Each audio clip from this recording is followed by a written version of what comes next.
कल से शिविर का सत्र का समय 4 बजे और भैया को भी 5 बजे फ्री कर दो। लगातार कोई व्यक्ति बिना खाए पिए सुबह 8:30 से आपके साथ रहते हैं।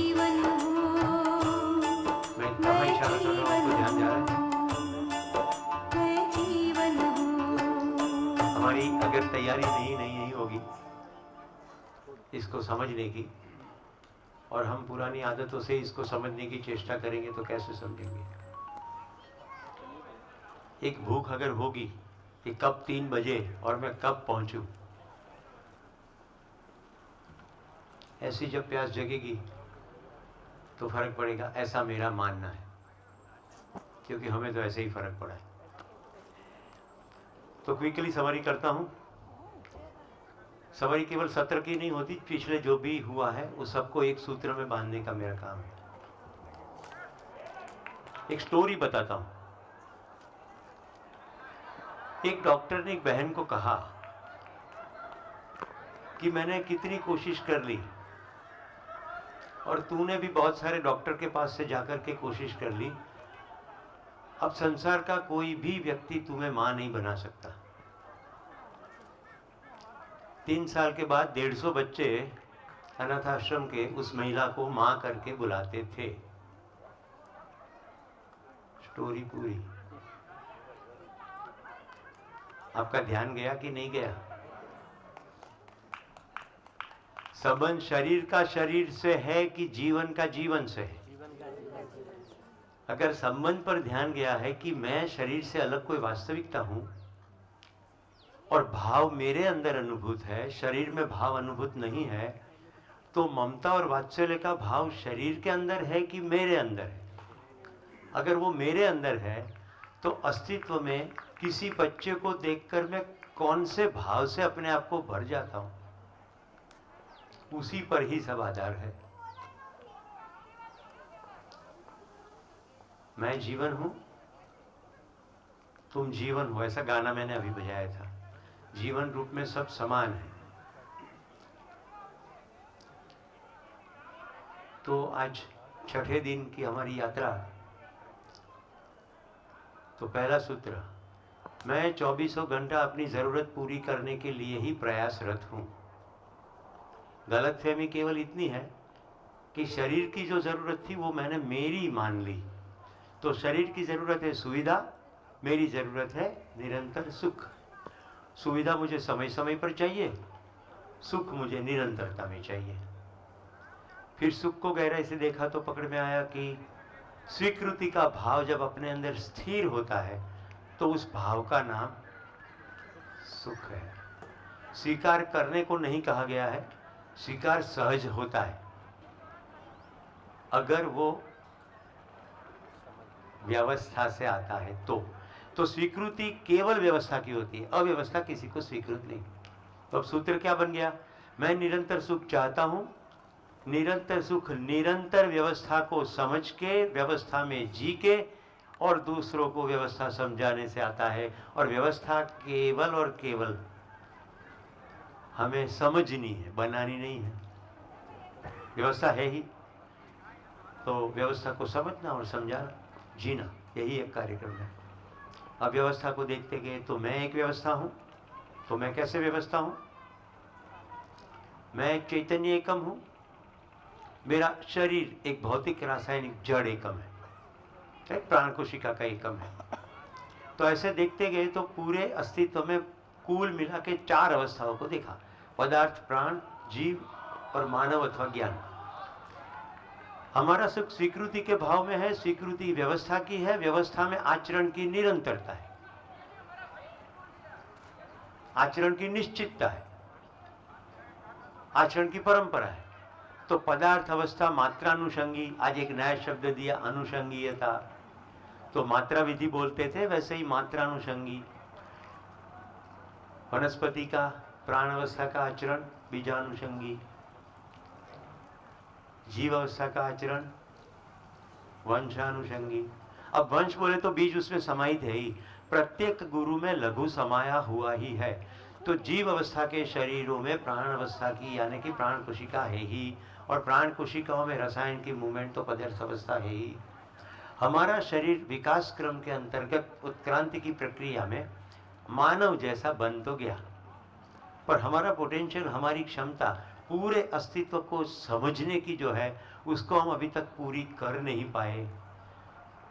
तो हम जीव चेतना में जैसे जीव वंशानुसंगीयता से अपने माता पिता के आचरण को देख के शरीर को चलाने के अर्थ में मानते हुए पूरी शरीर यात्रा करते हैं, वैसे ही हम हमारे माता पिता के आचरण को देख के उसकी बातों को मान के, माता पिता इनटू ब्रैकेट टीचर्स, माता पिता, काका, मामा, नाना, फूफा, सोसाइटी के सभी लोग मान के करते हैं, जबकि हमारा पोटेंशियल तो जानने का है। ठीक है, तो आप आकाशवाणी भुज से शाम को सूचना प्रसारित करते हैं, तो शिविर में पिछले 5 दिनों से सूचना प्रसारित हो रही है। अगर हम अपना दम लगाते हैं, स्वयं में निरीक्षण, गोष्ठियों में, साथियों में परीक्षण और कल्पनाशीलता से समाज में सर्वेक्षण, तो जानने की क्रिया शुरू हो जाती है। तो हमारा पोटेंशियल मानने से जानने का है। तो जीव चेतना से मानवीय चेतना में ट्रांसफॉर्मेशन, संक्रमण, यानी मानने में से जानने की ओर यात्रा, जिंदा रहने में से जीने की ओर यात्रा, बहिर्मुखता से अंतर्मुखी होना, क्योंकि जानने वाला तो मैं ही हूं। तो मेरे जानने के लेंस क्या है भाई? मेरे सामने पानी का गिलास है, अगर मैं प्यासा हूं तब तो वो पोषण है, और मैं लेबोरेटरी में हूं और मेरे हाथ में पिपेट में कुछ और केमिकल है, तो मेरे लिए वो केवल एक रसायन है, द्रव, यूनिसॉल्वेंट, राइट। सब कुछ इसमें डिसॉल्व किया जा सकता है कुछ एक केमिकल को छोड़ के। और अगर मैं इंडस्ट्री में हूं तो मेरे लिए रॉ मटेरियल है, जैसे कोका कोला जैसा कोई ड्रिंक बनाता हूं, तो देखने वाला मैं हूं। अस्तित्व में तो पानी पानी ही है, तो अस्तित्व में सभी का होने का अर्थ है। तो क्या अर्थ देखने को आया? अवस्था में प्रत्येक एकम स्वयं में व्यवस्था, और उस पूरी अवस्था में जो व्यवस्था है उसमें भागीदारी, और प्रत्येक अवस्था स्वयं में व्यवस्था और समग्र अवस्थाओं के साथ भागीदारी। हमारे शरीर में भी किडनी अपने आप में एक व्यवस्था और पूरे शरीर की व्यवस्था में भागीदारी, आंख अपने आप में एक व्यवस्था और पूरे शरीर की व्यवस्था में भागीदारी। अब थोड़ी बंदूक अपनी और बिता के, मैं इस समाज में क्या हूं और इस समाज की व्यवस्था में मेरी क्या भागीदारी है। तो अच्छा नहीं लगता, लेकिन पकड़ में आता है। मैंने जिसको अपना माना उसके लिए सब कुछ किया, बाकी सब पराए। जबकि बेटी तो कहीं इसी समाज से ही मेरे घर में बहू बन के आएगी। मैं भैया के द्वारा दिए गए कुछ एक उदाहरण में से वैसे ही वाक्य बोल रहा हूं ताकि आप इजीली कनेक्ट कर पाए। और मेरा बेटा भी कहीं एजुकेशन में जाता है तो वहां के शिक्षक भी तो इसी समाज के हैं। तो जो भैया ना समझी टैक्स बोलते हैं, मैंने जो खुद को समझा नहीं, दूसरों को समझाने की कोई चेष्टा की नहीं, क्योंकि मैं जिया नहीं, तो अब जो हो रहा है उसको मुझे भुगतना है। तो धीरे धीरे शिविर चलते चलते पकड़ में आ जाता है, मेरे दुख के लिए मैं ही जिम्मेदार हूं। और दुख का दायरा देखा तो स्वयं में समस्या, परिवार में अभाव, समाज में भय और प्रकृति में असंतुलन। तो फिर उसी में से मानव लक्ष्य निकल आया, स्वयं में समाधान, परिवार में समृद्धि का भाव, समाज में अभय अथवा सुरक्षा, प्रकृति में संतुलन। शरीर होने से ये मानव लक्ष्य, शरीर ना भी हो तो यही 4 शब्द है, सुख, शांति, संतोष, आनंद।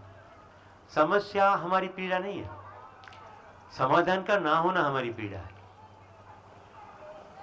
तो जब पूरी समझ आती है तो सुख ही सुख है, क्योंकि घटना कोई नियमवश घटती है। अस्तित्व में समस्या है नहीं, अस्तित्व में दुख है नहीं, अस्तित्व में अंधेरा है नहीं, अस्तित्व में कुछ भी ठंडा नहीं है, राइट। ऊष्मा है, प्रकाश है, तो प्रकाश को खिसकाया जा सकता है, ऊष्मा को खिसकाया जा सकता है, अंधेरे को खिसकाया नहीं जा सकता, उसका कोई सोर्स नहीं। ऐसे ही आज की चर्चा में अस्तित्व में दुख नहीं है, लेकिन दुख है, राइट। आज सत्र के अंत भाग में जो कन्वर्सेशन हुआ एग्जिस्टेंशियली दुख नहीं है, सुख का ना होने की स्थिति का नाम दुख है। तो अस्तित्व में अंधेरा नहीं है, प्रकाश के न होने की स्थिति का नाम दिया हमने अंधेरा। तो हम नाम देने में बहुत होशियार है। और कैसे होशियार है? जहां लिंग नहीं है वहां लिंग लगा देते, राइट? તમારો વાટકો આપો, એમાં હું થોડીક દાળ તમને આપું. દાળ સ્ત્રીલિંગ, વાટકો પુલ્લિંગ, राइट? वाटको वाटकी, कटोरा कटोरी, नदी नाला पहाड़ नदी। अब एक्सरसाइज करेंगे तो बहुत मजा आएगा, राइट? और ये भी यूनिवर्सली सेम नहीं है। जैसे कई जगह ऐसा कहा जाता है कि आपने आइसक्रीम खाई, गुजरात में आइसक्रीम पुल्लिंग है। अब शब्द को मैं बीच में चला जाता हूँ, अब सुनना चाहे तो थोड़े नजदीक आ जाए, क्योंकि मैं चिल्लाऊंगा नहीं। आइस और क्रीम दोनों अलग अलग करें।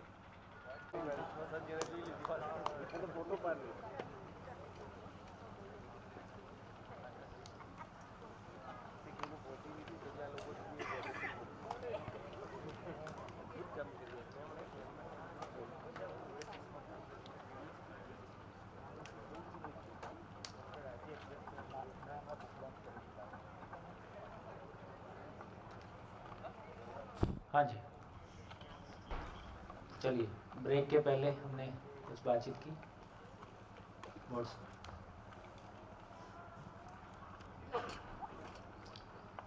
और नहीं, बीच वाला पूरा ऊपर छोड़ दिया।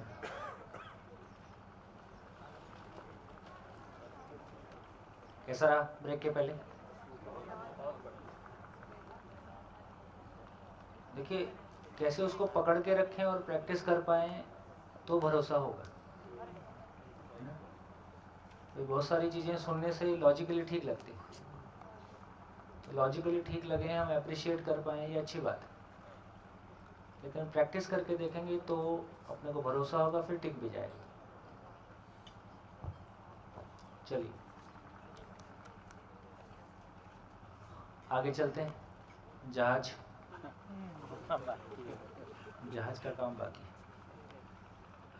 तो देखिए, हम चर्चा कर रहे थे कि है के साथ जीना होता है को हमने ब्रेक के पहले समझने की कोशिश की और हमने पाया कि हमारे पास 3 तरह के शब्द हैं।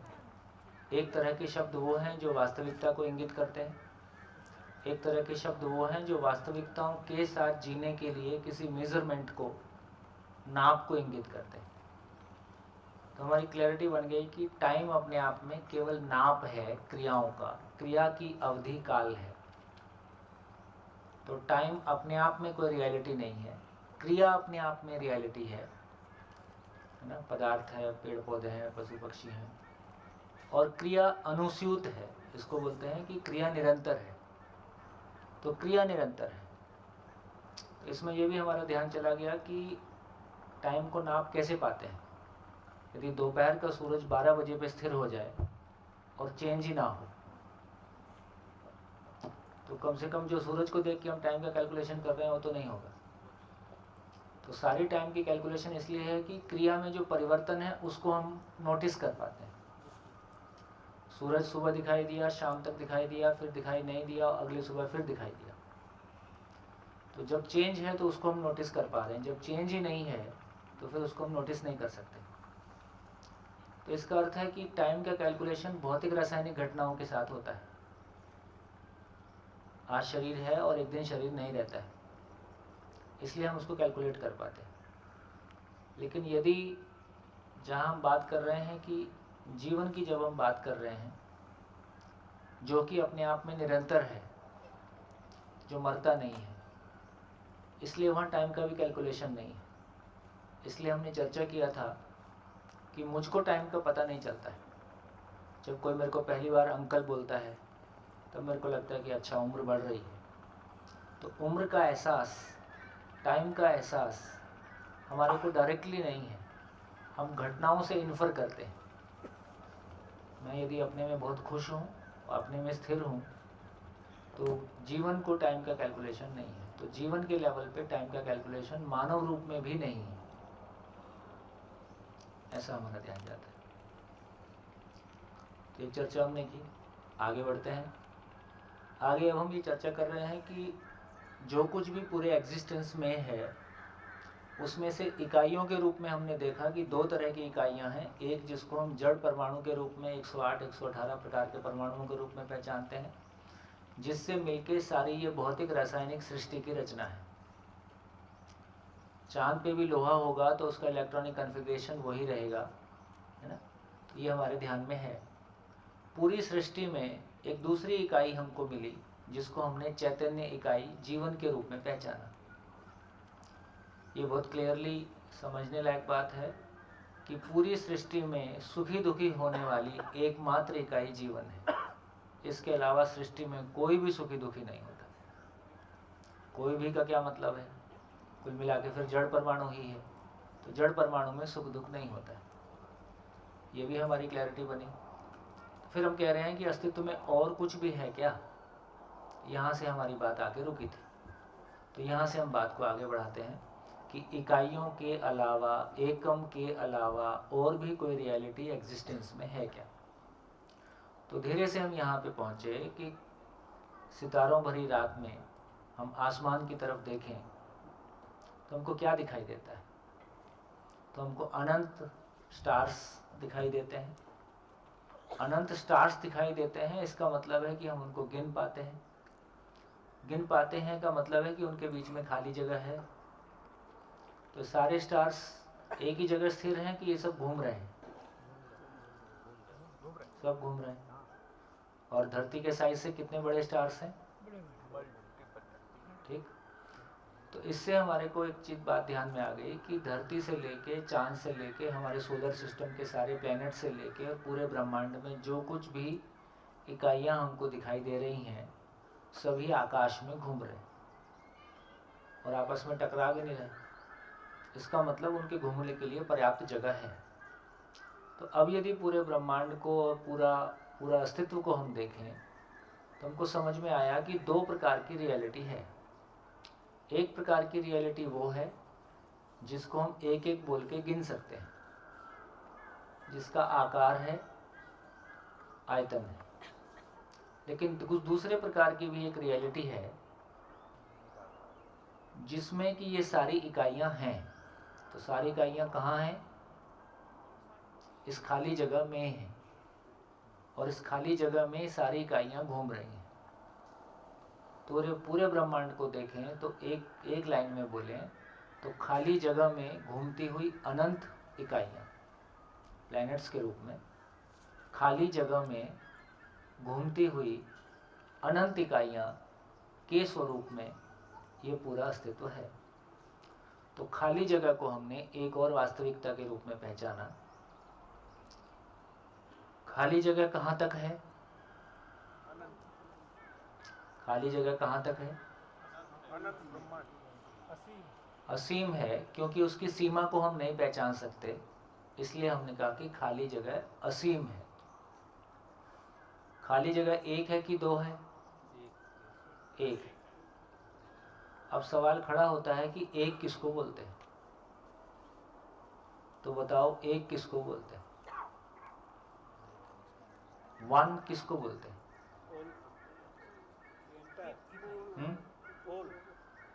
होल मतलब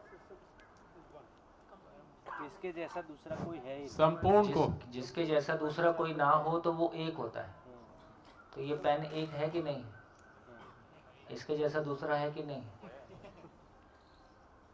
तो दो होने से एक होगा कि एक होने से एक है ही है? दूसरा कोई एक किसको बोलते हैं? जिसके जैसा दूसरा कोई नहीं है। इसके जैसा दूसरा कोई नहीं है,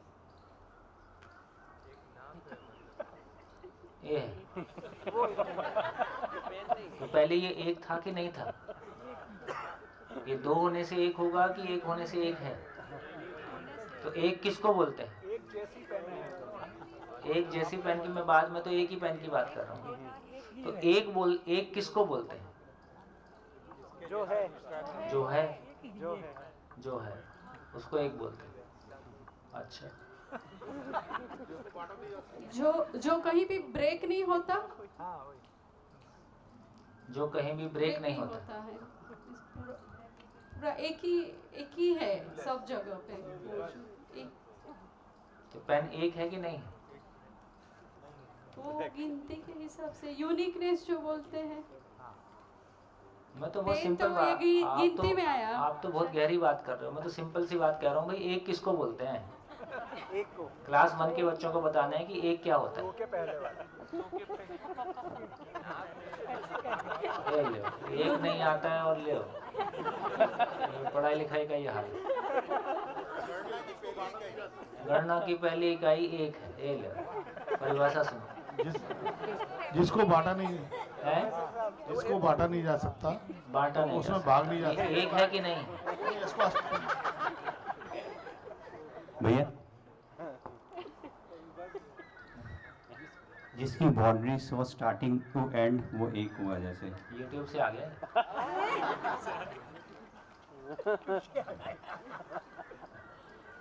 ये क्या दुबई से सीधा यूट्यूब से आया? एक समझने के लिए, मतलब कोई अपने ऐसे मतलब अपनी समझ के लेवल के वस्तुओं को गिनने के लिए हमने नाम दिया है कि ये मतलब एक है, एक देखो पर अपना एक। क्वेश्चन कहाँ से खड़ा हुआ। ये खालिस्तान को एक बोलेंगे कि नहीं बोलेंगे? खालिस्तान को एक बोलेंगे कि नहीं बोलेंगे? हाथ उठाओ। हाथ में देखो, बेईमानी कर रहे हो।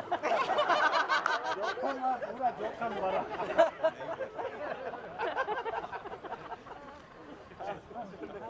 नहीं बोल सकते। देखो हाथ तो उठाओ, यदि अपने को लगता है कि हाँ इसको एक बोलेंगे तो हाथ उठाओ, है ना? तो खालिस्तान को एक बोलेंगे कि नहीं बोलेंगे? बोलेंगे, हाथ उठाओ। बहुत बार हाथ जल चुका है। पानी में जाना पड़ता है।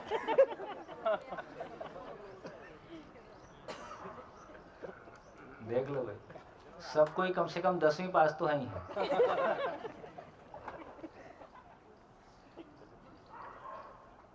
क्या करें आप?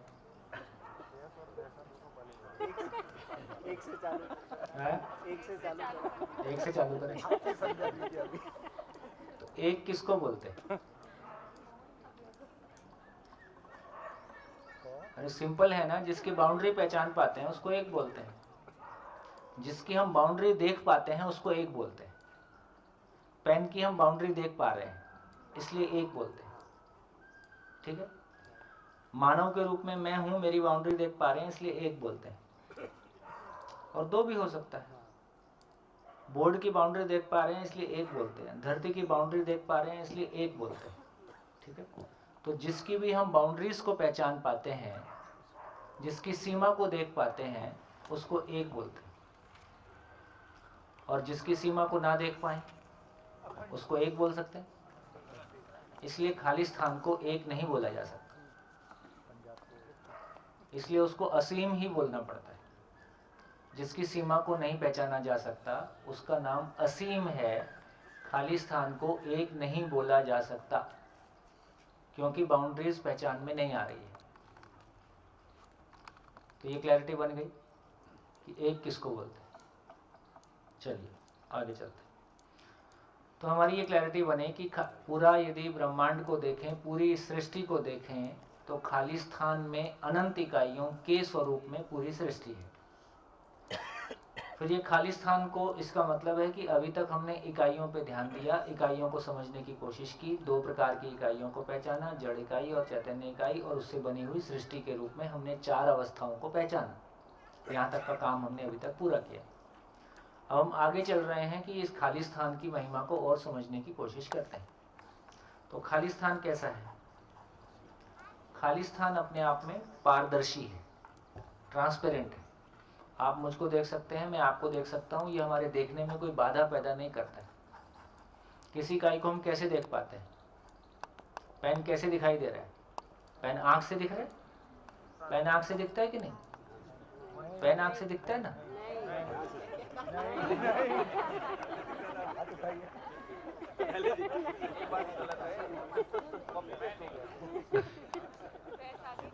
तो चलो अच्छी बात हो गई कि अब ये समझ में आ गया कि आँख से कुछ नहीं दिखता है। तो कल आंख चली जाए तो अब गम नहीं है। जब आंख से कुछ दिखता ही नहीं है, ये सच्चाई है कि नहीं? आंख से दिखता है कुछ कि नहीं दिखता है? तो आंख से कुछ नहीं दिखता है, क्योंकि केवल आंख लेंस है, मैग्नीफाइंग लेंस है। यदि मेरा ध्यान नहीं है तो आंख के सामने बुक खोल के बैठे रहें, रेटिना पे चित्र बनता है, लेकिन मेरे को कुछ भी दिखाई नहीं दे रहा है, क्योंकि मेरा ध्यान नहीं है। तो पता चला आप ही भाषा में बोलते हो, मैं खा के देखता हूं, इसका मतलब जीभ से दिखता है। फिर आप बोलते हो मैं सुन के देखता हूं, तो कान से भी दिखता है। मैं चख के देखता हूं, मैं पी के देखता हूं, ठीक, मैं सो के देखता हूं, मैं चल के देखता हूं, और सुन के देखता हूं, और देख लूंगा, और दिखा दूंगा, ठीक। तो इसका मतलब देखने का मतलब क्या है? देखने का मतलब क्या है? तो देखने का मतलब समझना है। और कौन समझता है? आंख समझती है कि मैं समझता हूं? मैं समझता हूं। तो ये हमारी क्लैरिटी बनी कि आंख देखने का एक माध्यम है, मैग्नीफाइंग लेंस मात्र है। आंख खराब होती है तो हम लेंस ही लगाते हैं। देखने वाला मैं हूं, है ना? देखने वाला मैं हूं। तो पेन आंख से दिखाई नहीं देता है, मेरे पास ये मैंने यूज किया है, मेरे को इसकी समझ है, इसलिए ये पेन दिखाई देता है। जिसने आज तक कभी पेन नहीं देखा है उसको दिखाएंगे तो उसको पेन दिखाई नहीं देगा। ये हमारी क्लैरिटी बनी। तो धीरे से हमारा ध्यान इस पे भी जाता है कि इसका अर्थ हुआ कि मेरे को पेन कैसे दिखता है। तो जब मैं ऐसे आर पार देखता हूं तो आर पार दिखाई देता है, इधर से भी आर पार दिखता है, इधर से भी आर पार दिखता है, इधर से भी आर पार दिखता है। जब आर पार नहीं दिखाई देता है तब कुछ दिखाई देता है। तो ये खाली स्थान अपने आप में पारदर्शी है। खाली स्थान कलर्ड होता तो क्या होता? नहीं देख पाते। तो खाली स्थान अपने आप में आइडियली ट्रांसपेरेंट रियलिटी है। जब भी हम किसी चीज को कम ट्रांसपेरेंट या ज्यादा ट्रांसपेरेंट बोल रहे होते हैं तो हम किससे कंपेयर कर रहे होते हैं? तो हम खाली स्थान से ही कंपेयर कर रहे होते हैं, क्योंकि खाली स्थान अपने आप में आइडियली ट्रांसपेरेंट है, पूर्णतः ट्रांसपेरेंट रियलिटी है। तो एक और पता चला कि खाली स्थान असीम है। खाली स्थान अपने आप में एक पारदर्शी रियलिटी है। खाली स्थान के बारे और क्या पता चला? असीम। खाली स्थान असीम है, पारदर्शी है। खाली स्थान को टुकड़ा किया जाए, उसको कैंची से काटा जाए, आग लगा के देखा जाए, एटम बम लगा दिया जाए, तो क्या खाली स्थान के हम कोई टुकड़े कर सकते हैं? तो खाली स्थान के हम टुकड़े नहीं कर सकते, इसलिए खाली स्थान को एक और नाम दिया, अखंड है। जिसका टुकड़ा नहीं किया जा सकता उसको अखंड संज्ञा है। तो खाली स्थान अपने आप में अखंड है। और खाली स्थान को क्या हम किसी भी तरह से प्रभावित कर सकते हैं? तो खाली स्थान एक ऐसी वास्तविकता जो अपने आप में अप्रभावित है। अप्रभावित है। क्या इसके जैसी कोई दूसरी वास्तविकता है? इसके जैसी कोई और वास्तविकता ऐसी ही है? जैसे पेन के जैसा दूसरा पेन है, क्या खाली स्थान के जैसी दूसरी कोई वास्तविकता भी है? तो इसके जैसी कोई दूसरी वास्तविकता नहीं है। ये अपने आप में असीम है, अखंड है, पारदर्शी है ना? इसलिए अद्वितीय एक शब्द और दिया कि ये अद्वितीय है। इसका हम आकार पहचान पाते हैं? इसका आकार नहीं पहचान पाते, इसलिए एक नाम निराकार है। तो क्या क्या पहचाना अभी तक? क्या क्या पहचाना? असीम, अखंड, निराकार, अद्वितीय, अप्रभावित, अप्रभावित, पारदर्शी। एक वास्तविकता जिसको हम धीरे धीरे समझने की कोशिश कर रहे हैं। और क्या समझ में आया? और तो देखिए, एक समझ में आया कि अस्तित्व में एक चीज है जिसको हम इकाइयों के रूप में पहचान रहे हैं।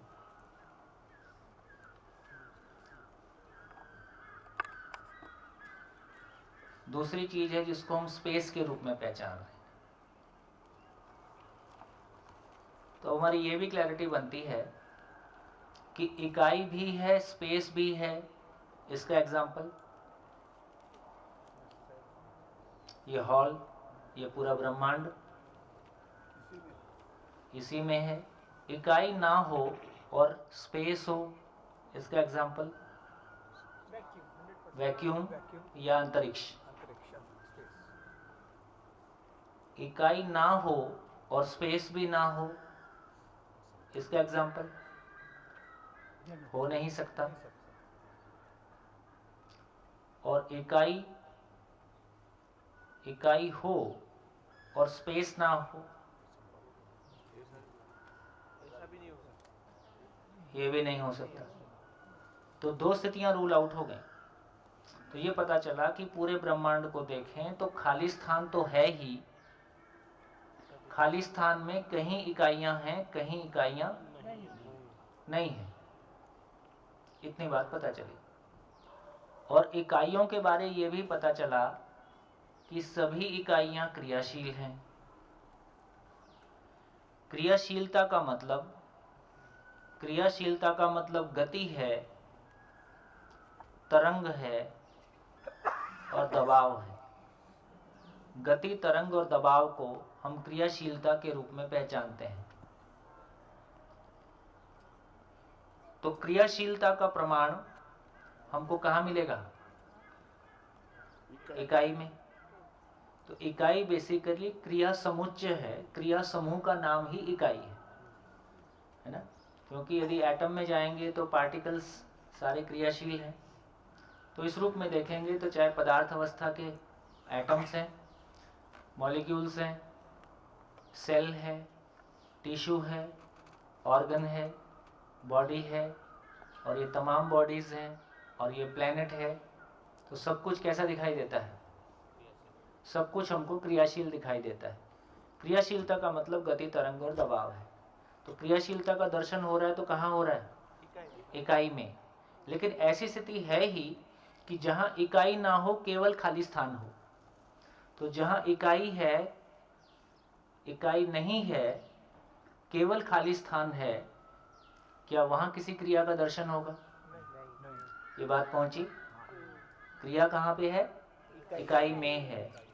और अस्तित्व में इकाई ना हो, केवल खाली स्थान हो, ऐसी स्थितियां हैं ही अंतरिक्ष के रूप में। तो क्या वहां किसी क्रिया का प्रमाण मिलेगा? इससे यह भी समझ में आता है, ये खाली स्थान एक ऐसी महिमा, खाली स्थान एक ऐसी महिमा जिसको हमने स्पेस के रूप में पहचाना, जिसको हमने एक पारदर्शी वास्तविकता के रूप में पहचाना, जिसको हमने एक असीम वास्तविकता के रूप में पहचाना। ये सीमित वस्तु है या फैली हुई वस्तु है? इसलिए व्यापक वस्तु के रूप में पहचाना। इसको हमने निराकार वस्तु के रूप में पहचाना। इसको हमने अखंड वस्तु के रूप में पहचाना। इसको हमने अप्रभावित वस्तु के रूप में पहचाना। वस्तु मतलब वास्तविकता, वस्तु मतलब भौतिक वस्तु नहीं। और इसको हमने अद्वितीय वस्तु के रूप में पहचाना।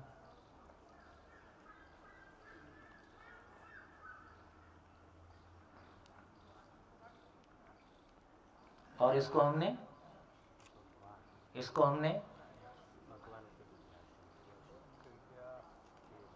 क्रिया शून्य वस्तु के रूप में पहचाना।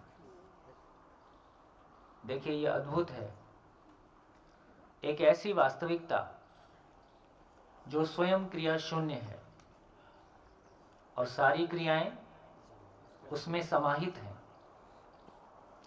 एक ऐसी वास्तविकता जो स्वयं में क्रिया शून्य है और सृष्टि की समस्त इकाइयां उस क्रिया शून्य वास्तविकता में क्रियाशील है। यहां तक हम पहुंचे। और आगे बढ़ें तो हमारा ध्यान इस पे भी जाता है कि अब ये भी ध्यान में आ गया,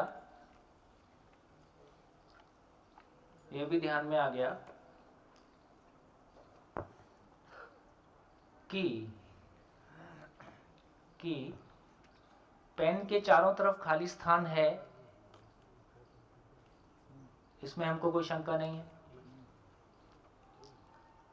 और पेन किससे मिलके बना है? अणु परमाणु से। अणुओं के बीच में खाली स्थान होता है कि नहीं? होता है। और परमाणु में फुटबॉल का मैदान होता है, ठीक? नहीं होता है? ये देखो, एटम में फुटबॉल का मैदान नहीं होता है। एटम में कितना स्पेस रहता है? यदि पूरे खालीपन को देखें तो धरती को दबाने का यदि कोई मैकेनिज्म उपलब्ध हो, इस धरती को पकड़ के दबाने का कोई मैकेनिज्म उपलब्ध हो, तो इस धरती में ठोस माल केवल एक फुटबॉल के जितना है। सुपारी जितना। ले और छोटा करते तो सुपारी बना के जेब में रख के चल दो, धरती इतनी है बस। पूरी धरती 12,800 किलोमीटर का डायामीटर है। 12,800 किलोमीटर के डायामीटर में जो ठोस माल है वो केवल इतना है कि एक फुटबॉल या एक सुपारी के जितना, बाकी में केवल खालिस्तान ही खालिस्तान है। तो एक एटम के अंदर जो परिवेश में पार्टिकल चक्कर लगाते हैं वो आपस में टकराते हैं? नहीं टकराते। सेंटर में जितने पार्टिकल बाहर होते हैं उतने सेंटर में भी रहते हैं। वो सेंटर में घूमते हैं, केवल स्पिन मोशन करते हैं, वो ऑर्बिटल मोशन नहीं करते हैं। क्या वो आपस में टकराते हैं? वो भी नहीं टकराते। इसका मतलब उनके बीच में स्पेस रहता ही है। तो यहाँ तक हमारा ध्यान इस बात पे चला गया कि इकाई के चारों ओर ही खाली स्थान नहीं है, इकाई के भीतर भी खाली स्थान है। अब केवल एक संभावना बची, वो जो इलेक्ट्रॉन प्रोटॉन के नाम से हम पार्टिकल को जानते हैं, उसके चारों तरफ है कि उसके अंदर भी है? तो पता चला कि उसके भी टुकड़े होते हैं, पता चला कि उसके भी टुकड़े होते हैं। और अभी तो काफ़ी और छोटे लेवल पे जाके हम कह रहे हैं कि उसमें से भी बहुत सारा, तो उसके में भी खाली स्थान है। तो थोड़ा सा और इसको बोलो, आवाज बंद है ना। तो इसका मतलब है कि जो कुछ हम अब ये कहना पड़ेगा कि जो एटम के अंदर पार्टिकल है उसके अंदर भी एनर्जी वो खाली स्थान आर पार है कि नहीं है। तो उसको समझने के लिए हम क्या करेंगे, तो हमको ये पता चला कि खाली स्थान अपने आप में क्रियाशील है। क्रियाशील है, इससे ये समझ में आता है कि वो बल संपन्न है। क्योंकि बल के बिना क्रिया नहीं है। बल है तो कोई गति है, तो बल के बिना क्रिया नहीं है। इसका मतलब है कि सृष्टि की सभी इकाइयां बल संपन्न है। इससे ये भी समझ में आया कि सभी इकाइयां ऊर्जा संपन्न हैं। क्या मतलब? क्योंकि ऊर्जा के बिना बल नहीं है, ऊर्जा के बिना बल नहीं है, बल के बिना गति नहीं है। इससे ये सिद्ध होता है कि सृष्टि की सभी इकाइयां एक परमाणु से लेके और जीवन में सोचने विचारने की असीम ताकत से लेके और सभी प्लैनेट की सारे मूवमेंट से लेके सभी इकाइयां अपने आप में ऊर्जा संपन्न हैं। देखिए, मैंने शुरू में कहा था कि खाना खाने से मिलने वाली ऊर्जा सीमित है कि असीमित है? सीमित है। सोचने विचारने की ऊर्जा सीमित है कि असीमित है? असीमित है। तो भाई असीमित ऊर्जा कहाँ से आ रही? ठीक हो गया। दूसरी बात हमने ये भी चर्चा किया कि ये एटम से लेके और तमाम धरती जो भी कुछ है, जैसे हमने कहा था भी ग्रेविटेशन फोर्स होता है, तो उसमें पूछ दो भी ग्रेविटेशन फोर्स कहाँ से आ गया, तो उसका कोई स्रोत हमारे पास नहीं है। तो इसके जो बेसिक फंडामेंटल सवाल हैं उसके उत्तर हमारे पास अभी साइंस में भी उपलब्ध नहीं है। तो यहाँ से हमको कुछ बेसिक पे ध्यान जाता है कि सृष्टि की सभी इकाइयाँ ऊर्जा संपन्न हैं। यहाँ तक पहुँच गए? सभी पहुँच गए? सभी पहुँच गए? ठीक है, साथ चल पा रहे हम? तो इसका मतलब है सृष्टि की सभी, ये पेन अपने आप में चुपचाप है कि ऊर्जा संपन्न है? क्योंकि पेन भी किसी एटम मॉलिक्यूल से बना हुआ है, और मैंने आज सुबह से शेयर किया था कि एटम के अंदर भी जो पार्टिकल हैं उसकी गति कितनी है? 77 लाख किलोमीटर पर आवर। तो क्या अद्भुत गतियां हैं पूरी सृष्टि को देखते हैं। तो इससे हमारा ध्यान इस बात पे जाता है कि सभी इकाइयां ऊर्जा संपन्न है। अब सवाल ये खड़ा होता है कि ऊर्जा संपन्न है तो कैसे है? ठीक है, अब मैं यहाँ पे दो लॉजिक आपके सामने रखता हूँ। पूरी सृष्टि को देखें तो दो ही तरह की रियलिटी है। एक तरह की रियलिटी वो है जिसको हम इकाइयों के रूप में पहचान रहे हैं। जिसको हम इकाइयों के रूप में पहचान रहे हैं उसमें दो प्रकार की हैं, जीवन और जड़। ये ठीक हो गया? और दोनों क्रियाशील हैं। तो इससे ये समझ में आया कि तीसरी कोई रियलिटी है नहीं। खालिस्तान और एकम के अलावा तीसरी कोई रियलिटी है नहीं, नंबर एक। अब दो ही पॉसिबिलिटीज हैं कि ये सारे एकम अपनी तरह से ऊर्जित हैं। एक हाइपोथेसिस, ये सारे एकम, ये सारी इकाइयां अपनी तरह से ऊर्जित हैं। तो ये भी समझ में आता है कि यदि सारी इकाइयां अपनी तरह से ऊर्जित हैं तो हम इनके बीच का जो परफेक्ट हार्मनी है एक सब एटॉमिक पार्टिकल से लेके और गैलेक्सी तक, जहां तक हम अभी नहीं देख पाए वहां तक, इसको हम परिभाषित नहीं कर सकते। ये बिल्कुल वैसे ही है जैसे एक घर में सब मनमानी करें तो घर का क्या होगा? व्यवस्थित रहेगा कि अव्यवस्थित होगा? तो सृष्टि की सारी इकाइयां एक सब एटॉमिक पार्टिकल से लेके और गैलेक्सी तक सभी में एक परफेक्ट हार्मनी है। इसका मतलब सृष्टि की सभी इकाइयों को कोई एक ही ऊर्जा प्राप्त है, कोई एक ही स्रोत है, ताकि उनके बीच में जो परस्पर संबंध है, जो एक सूत्रता है, ऊर्जा का कोई एक सूत्र है, इसलिए एक सूत्रता है। ये बात पहुंची? क्या चीज है जो सभी इकाइयों को समान रूप से प्राप्त है? क्या रियलिटी है जो सभी इकाइयों को समान रूप से हमेशा हमेशा के लिए प्राप्त है? खालिस्तान। क्या हम किसी इकाई को खालिस्तान से बाहर निकाल सकते हैं? ऐसा भी हमारे पास कोई तरीका नहीं है। तो इससे ये समझ में आया कि सृष्टि की सभी इकाइयां खालिस्तान में हैं। सभी इकाइयों में आपस में एक दूसरे के साथ परफेक्ट कॉम्प्लीमेंटेरियनशिप है, एक दूसरे के साथ एक पूरकता को पहचानते हैं, और पूरकता को पहचानते हैं कि हमेशा पहचाने हुए हैं। हमेशा पहचाने हुए हैं क्योंकि ये हमेशा हमेशा उसी खालिस्तान में है। तो इससे ये सिद्ध होता है, एक अद्भुत रियलिटी हमारे सामने आती है कि खालिस्तान एक ऐसी महिमा जो स्वयं क्रिया शून्य होते हुए, खालिस्तान एक ऐसी महिमा जो स्वयं क्रिया शून्य होते हुए समस्त इकाइयों में क्रियाशीलता का आधार है।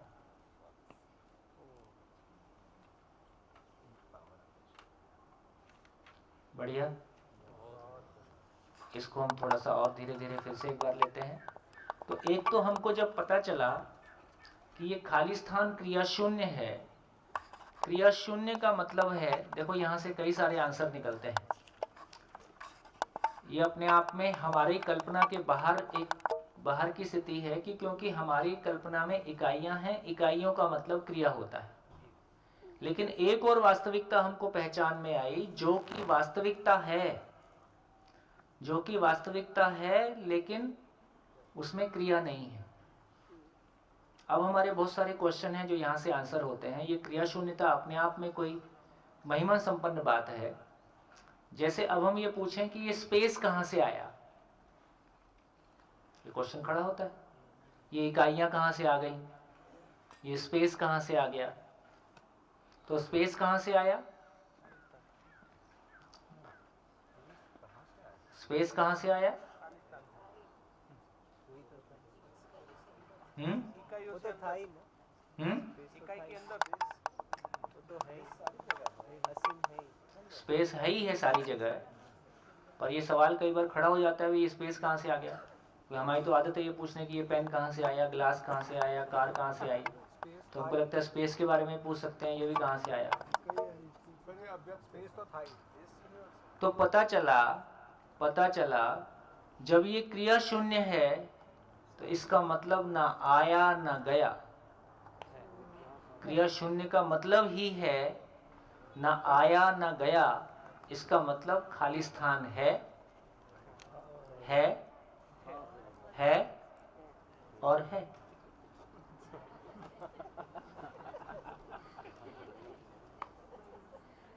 उसमें आजू बाजू और कुछ जुड़ता नहीं है, क्योंकि आना भी एक क्रिया है और जाना भी एक क्रिया है।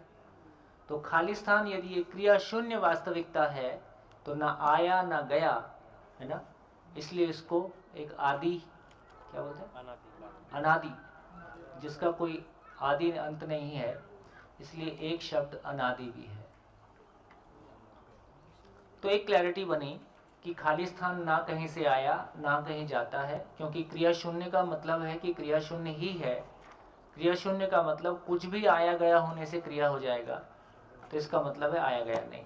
तो एक आंसर मिल गया कि खाली स्थान ना कहीं से आया है ना गया है और है में आ गया। फिर ये इकाइयां कहाँ से आ गई, ये जड़ परमाणु कहाँ से आ गया, चैतन्य परमाणु कहाँ से आ गया। उसके ऊर्जा से, ऊर्जा से आया, तो इसका मतलब यहाँ क्रिया हो गई। स्वयं में क्रिया शून्य। यदि स्वयं में क्रिया शून्य है तो ये ना किसी को कुछ देता है ना किसी से कुछ लेता है, क्योंकि देना भी क्रिया है, लेना भी क्रिया है। यदि क्रिया शून्य है तो ना कुछ देता है ना कुछ लेता है, क्योंकि देना भी क्रिया है, लेना भी क्रिया है। फिर इसका मतलब एक जड़ और चैतन्य परमाणु कहाँ से आया। वो भी है। हाँ वो भी है।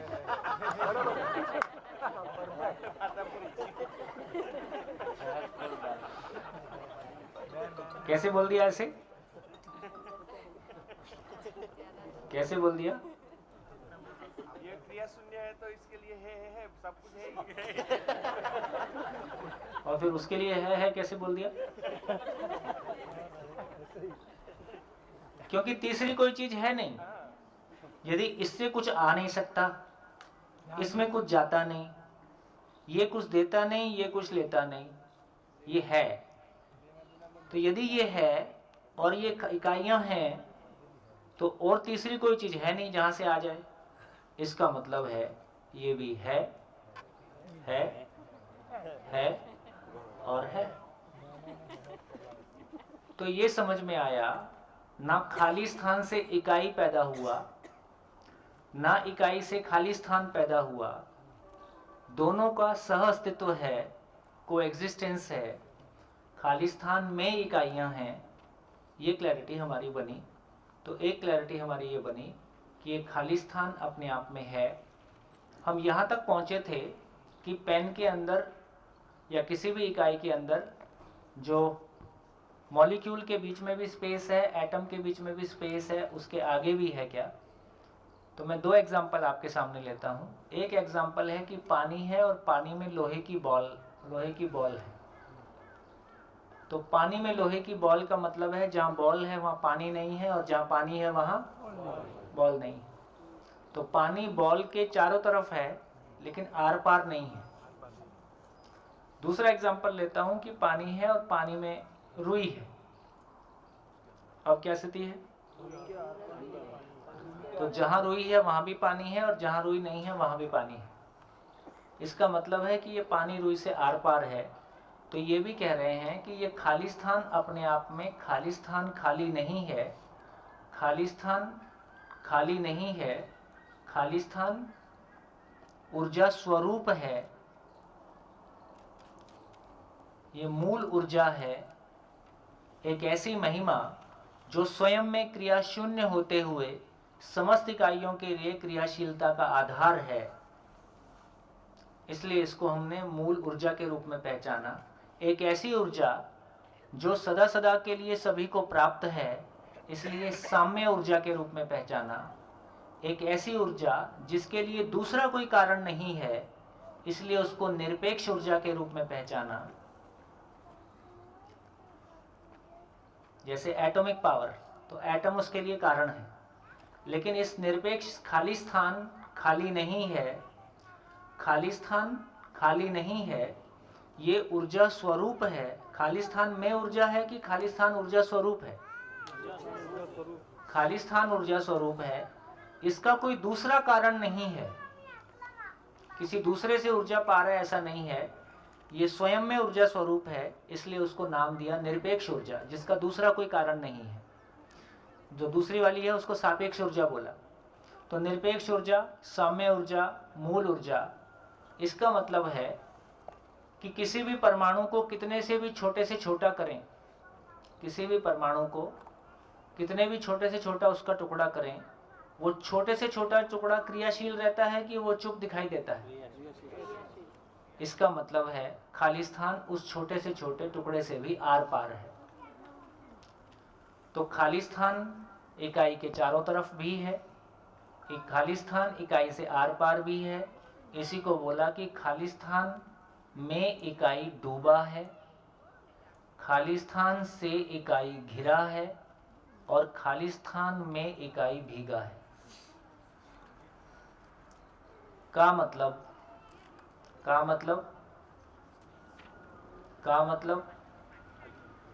खाली स्थान है ही, खाली स्थान है ही, और खाली स्थान में इकाई गमन करता है।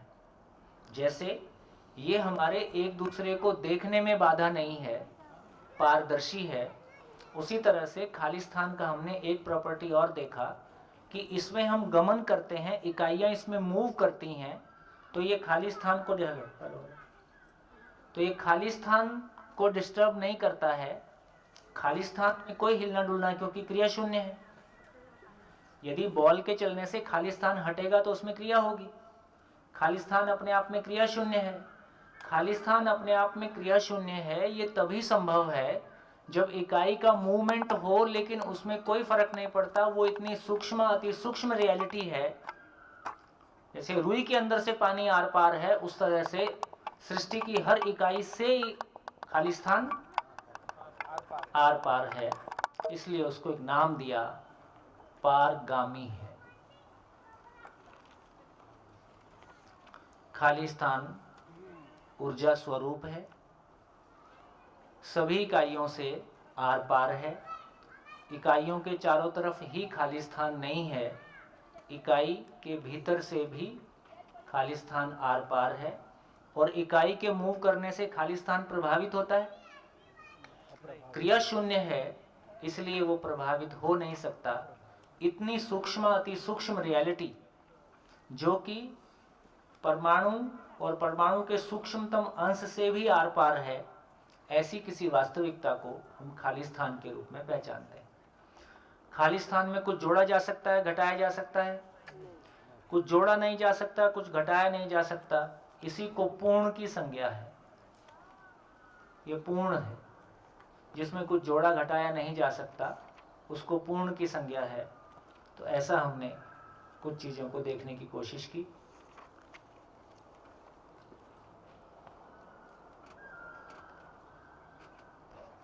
हाँ जी, जितनी बातें हुई इसमें कोई कंफ्यूजन है तो बोलिए, फिर आगे चलेंगे। सर अनादि और क्रिया शून्य एक ही है? देखिए, अनादि जब कह रहे हैं तो इसका पता चला कि इसका कोई जन्म नहीं है, मतलब कहीं से आया वाला क्वेश्चन खत्म हो गया। हर चीज कहाँ से आई, ये हमारी कंडीशनिंग कहाँ से आ रही है। जिंदा रहने के धरातल पे जो भी सारी इकाइयां हैं वो पेन फैक्ट्री से आया, कैमरा फैक्ट्री से आया, फैक्ट्री का मटेरियल खान से आया, है ना, बच्चा माँ से पैदा हुआ, तो हर चीज़ कहीं से आती हुई हमको दिखाई देती है। इसलिए वो कंडीशनिंग हमारी काम करती है कि ये कहाँ से आया। तो जब हम नेचर में गए और हमने खाली स्थान को देखा तो पता चला कि खाली स्थान एक ऐसी महिमा जो अपने में क्रिया शून्य है, वो भी क्रियाशील है। तो अपने में क्रिया शून्य है, तो क्रिया शून्य का मतलब ही है कि ना वो आया, ना गया, ना जन्म, ना मृत्यु, ना आदि, ना अंत, सबसे मुक्त हो गया। ये क्रिया शून्यता का महिमा है। क्रिया शून्यता है इसलिए अप्रभावित है, क्योंकि प्रभावित हो जाना क्रिया है। क्रिया शून्य है इसलिए अखंड है, क्योंकि खंडित होना भी क्रिया है। क्रिया शून्य है इसलिए अद्वितीय बोलने से दो होते तो क्रिया ही होती, इसलिए वो इसका भी एक इन्फर कर सकते हैं कि वो अद्वितीय है। और ये उसकी एक सीमाएं नहीं है, सीमा होती तो क्रिया ही होती, क्योंकि इकाई सीमित है। असीम का होने का मतलब भी क्रिया शून्यता है। तो क्रिया शून्यता अपने आप में एक अद्भुत महिमा है, जिसको कि हम अलग अलग तरीके से एक्सप्लेन कर रहे हैं। तो क्रिया शून्यता से ये भी स्पष्ट हुआ, ना खाली स्थान से कुछ पैदा हुआ, क्योंकि खाली स्थान में कुछ पैदा होगा तो वो भी क्रिया है। खाली स्थान इकाइयों को ऊर्जा देता है, या खाली स्थान में होने मात्र से इकाइयां ऊर्जित हैं? खाली स्थान में होने मात्र से इकाइयां ऊर्जित है, क्योंकि देता है तो क्रिया हो गया। तो एक ऐसी महिमा जो स्वयं में क्रिया शून्य होते हुए समस्त इकाइयों में क्रियाशीलता का आधार है। हर इकाई खाली स्थान में होने मात्र से अपनी पात्रता अनुसार ऊर्जित है। कैसे ऊर्जित है? पात्रता अनुसार। जैसे इसी इलेक्ट्रिक लाइन पे स्पीकर भी लगा है, एलईडी भी लगा है, कैमरा भी लगा है, माइक भी लगा है, लाइट भी लगी है, तो कैसे ऊर्जित है हर इकाई? पात्रता माने वोल्टेज कितना है, उतनी ऊर्जा ले रहा है, और उसकी एप्लीकेशन जो है वो परफॉर्म कर रहा है। तो पूरी सृष्टि में देखेंगे तो सभी इकाइयां उस खाली स्थान में हैं, ऊर्जा में हैं। अब आगे लिख सकते हैं, मैं लिखूं या आप लिख लोगे? लिख लेंगे। तो सभी इकाइयां मूल ऊर्जा में होने मात्र से क्रियाशील हैं, ऊर्जित हैं। जड़ संसार उसको पाकर क्रियाशीलता के रूप में व्यक्त होता है। अभी तक हम कह रहे थे कि ये अव्यक्त है, पता चला ये अव्यक्त नहीं है, ये व्यक्त है। जड़ संसार उसको पाकर क्रियाशीलता के रूप में व्यक्त होता है। जड़ संसार मतलब एटम। एटम में हमको क्रियाशीलता दिखाई देती है, तो जड़ संसार उसको पाकर क्रियाशीलता के रूप में व्यक्त होता है। प्राण संसार उसको पाकर स्पंदनशीलता के रूप में व्यक्त होता है। स्पंदनशीलता मतलब कोशिका का सांस लेना। लिख नहीं पा रहे, लिखने को बोल रहे हैं और मैं बोल रहा हूँ। जड़ संसार उसको पाकर क्रियाशीलता के रूप में व्यक्त होता है। हो गया? जड़ संसार उसको पाकर क्रियाशीलता के रूप में व्यक्त होता है। प्राण संसार उसको पाकर स्पंदनशीलता के रूप में व्यक्त होता है। एक ही लाइन लिखनी है नीचे, तो फिर एक ही शब्द लिखना है। जीव संसार उसको पाकर आशा के रूप में व्यक्त होता है। जीव संसार उसको पाकर आशा के रूप में व्यक्त होता है। भ्रमित मानव उसको पाकर कल्पना के रूप में, कल्पनाशीलता के रूप में व्यक्त होता है। भ्रमित मानव उसको पाकर कल्पनाशीलता के रूप में व्यक्त होता है। और जागृत मानव उसको पाकर ज्ञान के रूप में व्यक्त होता है। जागृत मानव से वो ज्ञान स्वरूप में व्यक्त होता है। इतना मामला है टोटल।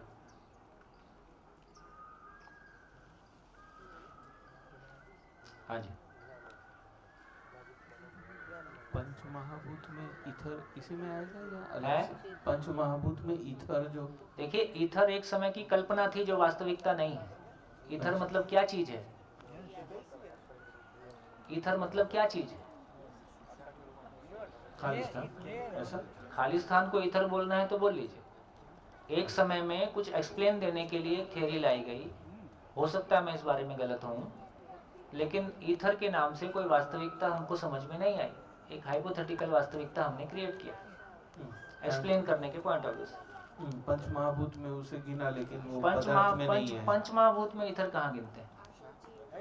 ईथर गिनते हैं? अच्छा, जल, पानी, वायु और यूनिवर्स। एक बार फिर से बोलो। पृथ्वी, जल, हाँ वायु, हाँ अग्नि, हाँ। आकाश। आकाश है तो आकाश को ईथर बोलते हैं क्या? हाँ, आकाश को बोलते हैं तो कोई दिक्कत नहीं। आकाश को बोलते, कुल मिला के खाली जगह है। जी जी खालिस्तान। यही समझ में आ हाँ गया? हाँ ऐसा ही कुछ वर्णन। कोई बात नहीं, तो खाली स्थान है, इसमें हमारी क्लैरिटी है। अब खाली स्थान को सही अर्थों में आकाश को वहाँ क्या कहा गया है और आकाश को यहाँ जो कह रहे हैं वो सेम चीज है कि अलग कहा गया है, इसमें डिफरेंस मिल सकता है।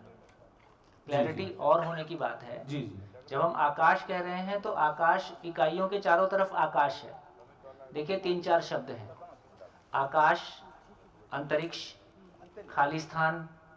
एक्चुअली अंतरिक्ष है ये, हाँ आकाश नहीं है, वो वायु है। हाँ चौथा ये अंतरिक्ष ही पांचवा मूल अक्षर। हाँ, जब अंतरिक्ष बोल रहे हैं तो फिर वो खाली स्थान हुआ।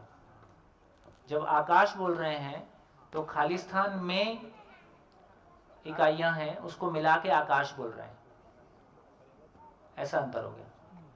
जरा कैमरा वाले भैया को विनती है कि बोर्ड की तरफ थोड़ा रखें। हाँ, अभी बोर्ड टिकाए रखोगे।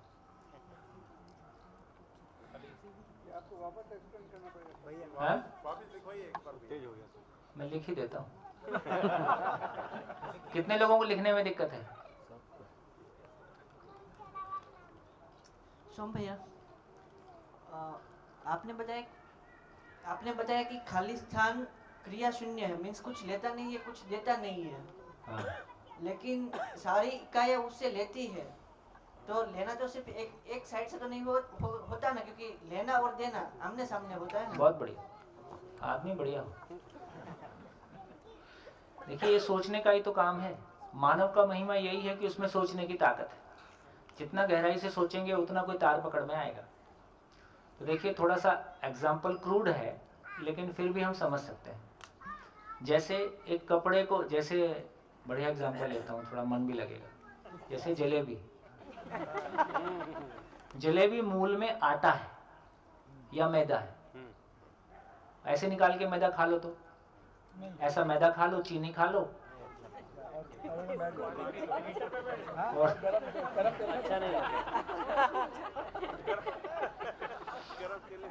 तो इसका मतलब ये हुआ कि मैदा को या आटे को चाशनी में डाला तो चाशनी का जो गुण था वो मैदा में आ गया। ये हुआ।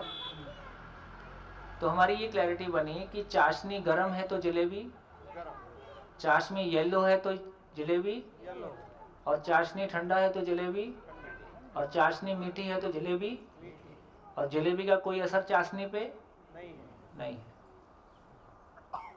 तो इसका मतलब एग्जाम्पल क्रूड है, उस जगह की बात हम नहीं कर सकते फिजिकल एग्जाम्पल से। फिर भी समझने की बात है कि जो बेसिकली एक ऐसी वो पहले अपने आप में ही ऐसी महिमा है जो हमारे वर्तमान लॉजिक के बाहर है। हमारा जो लॉजिक है वो ये कहता है क्रियाशीलता का मतलब है कि वो एनर्जी है, इसका मतलब है कि वहाँ क्रिया है। ऊर्जा का मतलब ही क्रिया है। लेकिन एक ऐसी महिमा जो स्वयं क्रिया शून्य होते हुए समस्त इकाइयों में क्रियाशीलता का आधार है, एक ऐसी महिमा को हम समझने की, पहचानने की कोशिश कर रहे हैं। क्योंकि हमने ये भी देखा कि इकाई और खालिस्तान के अलावा तीसरी कोई चीज़ है नहीं, और इकाइयों तो ऊर्जित हैं, और सभी इकाइयाँ इस प्रकार ऊर्जित हैं कि एक दूसरे को कॉम्प्लीमेंट करती हैं। इसका मतलब सभी इकाइयों के ऊर्जित होने का स्रोत कॉमन है। कॉमन चीज़ क्या है जो सभी इकाइयों को समान रूप से प्राप्त है और हमेशा हमेशा प्राप्त है? तो पता चला खालिस्तान एकमात्र वास्तविकता है जो सभी इकाइयों को सदा सदा के लिए उपलब्ध है, और खालिस्तान से किसी इकाई को बाहर निकाल लें ऐसा भी हमारे पास कोई मैकेनिज्म नहीं है। तो इससे ये क्लैरिटी हमारी हुई कि ये खालिस्तान स्वयं में क्रिया शून्य होते हुए एक ऐसी महिमा जो समस्त इकाइयों में क्रियाशीलता का आधार है। इसलिए कहा कि ये ऊर्जा देता नहीं है, उसमें होने मात्र से इकाइयाँ ऊर्जित हैं। इसको प्रैक्टिकली कैसे समझें? प्रैक्टिकली कैसे समझें? तो प्रैक्टिकली ऐसे समझें कि एक मानव जिसके बारे में हमारी ये स्वीकृति है कि वो आचरण की किसी ऊंचाइयों में बैठा है, उसके हमारे साथ होने मात्र से हम नियंत्रित होते हैं कि नहीं होते? वो नियंत्रित करता है? नहीं, हम नियंत्रित हो जाते हैं। कैसा रहा? ये बात पहुंची है ना? मैंने पहले भी एक बात कही थी जो स्वयं पे राज नहीं करता, जो स्वयं को नियंत्रित नहीं कर पाता, वो दूसरों को नियंत्रित करके अपने आप को नियंत्रित ना कर पाने का खालीपन को भरता है। मानव की मूल चाहत है कि मैं स्वनियंत्रित हूं, मेरा भाव और विचार मेरे नियंत्रण में हो। ऐसा कोई भी भाव और विचार मुझको ना आए जो मेरे लिए दुखदाई हो, है ना। लेकिन ऐसा हो रहा है। मेरा जो असहाय होना है, मेरी जो पीड़ा है, मेरी जो प्रॉब्लम है, वो इतनी ही है। जो मैं नहीं चाहता हूं ऐसा विचार मुझको आता है, जो मैं नहीं चाहता हूं ऐसी इच्छा मुझको आती है, ऐसा भाव मुझको होता है। इसका मतलब है मेरा अपने पे ही बस नहीं चलता है। मेरा अपने पे बस नहीं चलता है, ये किसी के लिए स्वीकार्य बात होगी कि अस्वीकार्य होगी? ये मोस्ट अस्वीकार्य घटना है कि मेरा खुद पे बस नहीं चलता है। तो मेरा खुद पे बस नहीं चलता है तो उसकी फ्रस्ट्रेशन, तो दूसरों पे मेरा बस चलता है, तो दूसरों पे अपनी चला के जो खुद पे ना चलने का खालीपन है उसको मैं भरने की असफल कोशिश करता हूं। तो अभी पता चला कि एक व्यक्ति जिसके प्रति हमारी ये स्वीकृति है कि ये आचरण की, ज्ञान की किसी ऊंचाइयों पे बैठा है, क्या उसके सामने हम अनियंत्रित हो सकते हैं? वो हमको नियंत्रित करता है, तो वो दूसरों को नियंत्रित नहीं करता है। उसके होने मात्र से, उसके प्रभाव मात्र से दूसरा नियंत्रित रहता है। हम लोग आदरणीय नागराज जी के साथ बैठते थे, तो जितनी देर उनके साथ बैठते थे उस समय तो कोई दूसरा विचार आता ही नहीं था, इतना उनका प्रभाव रहता था। ऐसे भी लोग थे हालांकि जो उनकी महिमा को नहीं समझते हैं, वो उनके ऊपर वैसा प्रभाव नहीं होता था। लेकिन ये स्वतंत्रता मानव को ही प्राप्त है।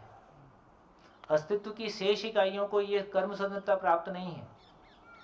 उनके ऊपर जो प्रभाव है वो उनके ऊपर रहता ही है। ठंडी होगी तो लोहा गर्म, लोहा ठंडा ही होगा। ठंडी हो जाए, उसके मन में आ जाए नहीं आज मेरे को ठंडा नहीं होना है, ऐसी स्वतंत्रता वहां नहीं है। तो इसका मतलब है उसमें होने मात्र से उसका प्रभाव, उसमें होने मात्र से वो किसी को प्रभावित करता नहीं है क्योंकि क्रिया शून्य है। लेकिन उसमें होने मात्र से, और होना भी कैसा है, वो सभी इकाइयों के आर पार है। ये जो सभी इकाइयों के आर पार होना है, इसी को कहा कि आर पार होने मात्र से इकाइयां ऊर्जित हैं। एक ऐसी महिमा, क्रियाशीलता है, ये दिखाई देता है। तीसरी कोई चीज नहीं है, ये दिखाई देता है। सभी इकाइयों में पूरकता है, ये दिखाई देता है। इससे सिद्ध होता है कि खाली स्थान क्रिया शून्य होते हुए समस्त इकाइयों में क्रियाशीलता का आधार है। बोलिए माइक। भैया थोड़ा इधर, मतलब दिमाग के लेवल पर ये समझ में बहुत ज़्यादा नहीं आ रहा है। नहीं आएगा, ऐसे दिमाग से नहीं आएगा। क्योंकि खाली आपने बोल दिया इकाई नहीं है इसलिए खाली स्पेस है, इसलिए स्थान, खाली स्थान। पर ये तो वो बात हो गई, लाइट नहीं है इसलिए अंधेरा है, तो कुछ नहीं है इसलिए वहाँ खाली स्थान है। कोई बात नहीं, कोई बात नहीं। देखो लॉजिक के साथ साथ चलोगे, इसमें क्या हो गया, इसमें आपका कोई लॉजिक काम नहीं आना है। हाँ, जो लॉजिक सामने रखा जा रहा है उसको पकड़ के, और इसको पकड़ के हम बिल्ड कर सकते हैं कि हाँ कोई रियलिटी है। ठीक है, ये रियलिटी नहीं होगी, कुछ और होगी, वो खोजें। और यदि ये है, ऐसा है, तो इसको समझें। यहाँ आपके जड़ संसार का लॉजिक काम नहीं आ रहा है, क्योंकि जड़ संसार को जो लॉजिक है वो ये कहता है कि यदि कोई चीज ऊर्जा है तो वो क्रिया है, जबकि यहाँ ऐसा नहीं है। इसका मतलब है कि एक रियलिटी ऐसी मिली, एक रियलिटी ऐसी है जिसका कोई आकार नहीं है पर है तो सही। एक रियलिटी ऐसी है जिसकी कोई सीमा नहीं है तो सही। एक रियलिटी ऐसी है जिसका कोई खंड नहीं हो सकता है तो सही। इसका मतलब है हमने अभी, हमारी कल्पनाशीलता इस दिशा में अभी नहीं गई है, ये एक बात है। लेकिन सच्चाई कोई अपनी जगह है तो उसको पकड़ने का हम प्रयास करेंगे। आज नहीं कल पकड़ में आएगी। लॉजिक से, आपके वाले लॉजिक से मत पकड़ो। जिस लॉजिक से मैं आपको पकड़ाने की कोशिश कर रहा हूँ, एक बार उसके साथ साथ चलो। उसके साथ साथ चलने से हो सकता है कोई बात बन जाए। आप जो बता रहे हो उससे जो मेरे को पकड़ में आ रहा है, ये ठीक जिस प्रकार से हवा है चारों तरफ हमारे हवा के अंदर हम बैठे हुए हैं, हाँ। पर हवा हमें दिखाई नहीं दे रही, पर हवा का अस्तित्व है। हाँ, क्योंकि हमको किसी न किसी रूप में तो पकड़ में आ रही है। एब्सोल्युटली। तो किसी व्यक्ति की जैसे विश्वास हमको कौन सी इंद्रिय से पकड़ में आता है? लेकिन विश्वास हमारे लिए जिंदगी में सब कुछ है। जी।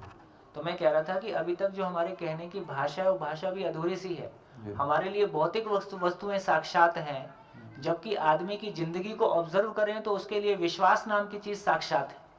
जी। क्योंकि सारी भौतिक वस्तुएं कहाँ लगा दिया? जिस पे विश्वास है उस पे लगा दिया, और बिना किसी अपेक्षा के लगा दिया।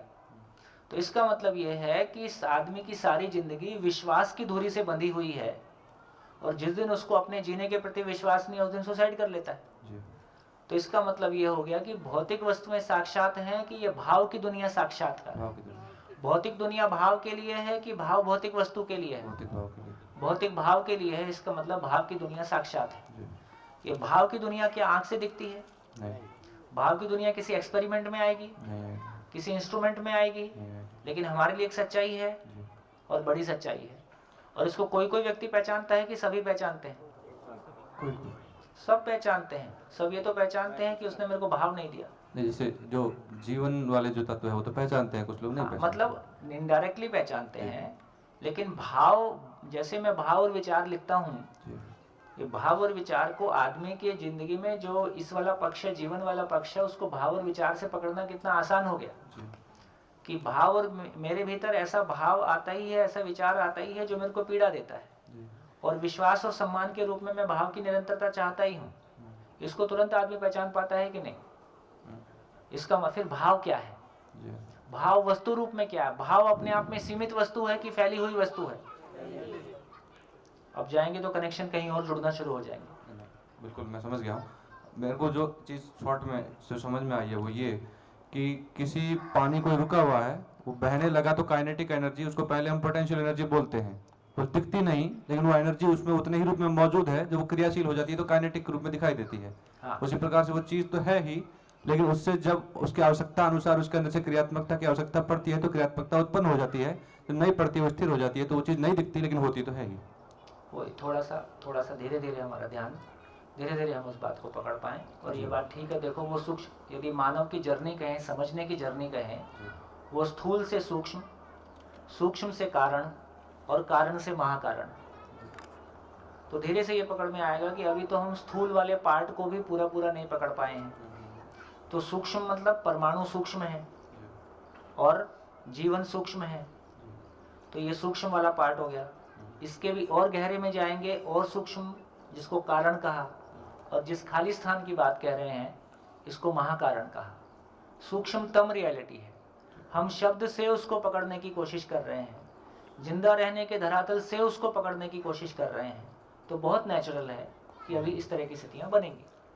मतलब जिस तरह से हम आत्मा हाँ। और मन के बीच में जुड़ते हैं तो बुद्धि के माध्यम से होकर आते हैं, हाँ, उसी प्रकार से बहुत बढ़िया। स्थूल शरीर में आते हैं तो सूक्ष्म शरीर होता है, और सूक्ष्मतम शरीर और स्थूल शरीर को कनेक्ट करता है सूक्ष्म शरीर। हाँ, मैं इसको और क्लियरली बोलूं कि जैसे शरीर की 5 कर्मेंद्रियां और 5 ज्ञानेंद्रियां, जी।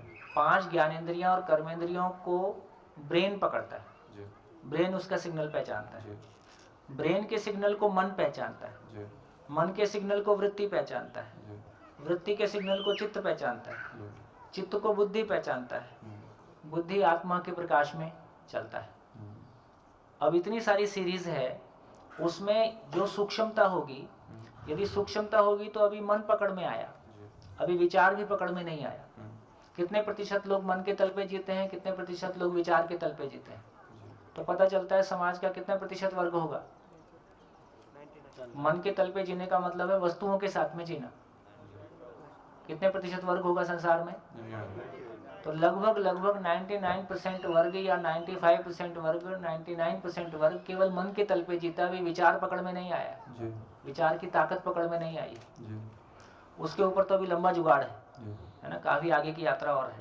जी। लेकिन फिर भी हम मन के तल पे बैठ के भी लॉजिक से उसको पकड़ने की कोशिश कर रहे हैं। जी। कैसा प्रयास है? सफल हो सकता है। लंबी छलांग है। जी। और यहाँ से भी उसका भास आभास हो गया, जी। हाँ कोई चीज तो है। जी। तो एक दूसरी दुनिया का दरवाजा खुल गया।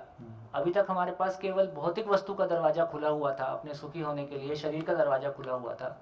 एक दूसरी दुनिया का दरवाजा खुल गया जहाँ जिंदगी के लिए हमको जगह मिली। इसको एक छोटी सी चीज़ और मैं क्लियर समझना चाहूँगा कि जैसे धरती के ऊपर है तो पेड़ पौधे पहाड़ पर्वत दिखाई दे रहे हैं, थोड़ा सा अंदर जाते हैं तो एस्थेनोस्फीयर एक लिक्विड लेयर आ जाएगा, अंदर कोर जो आएगा निकल फेरस का सेम है, जो कि सारा कुछ गाइडेड बाहर जो है वो अंदर कोर से ही हो रहा है।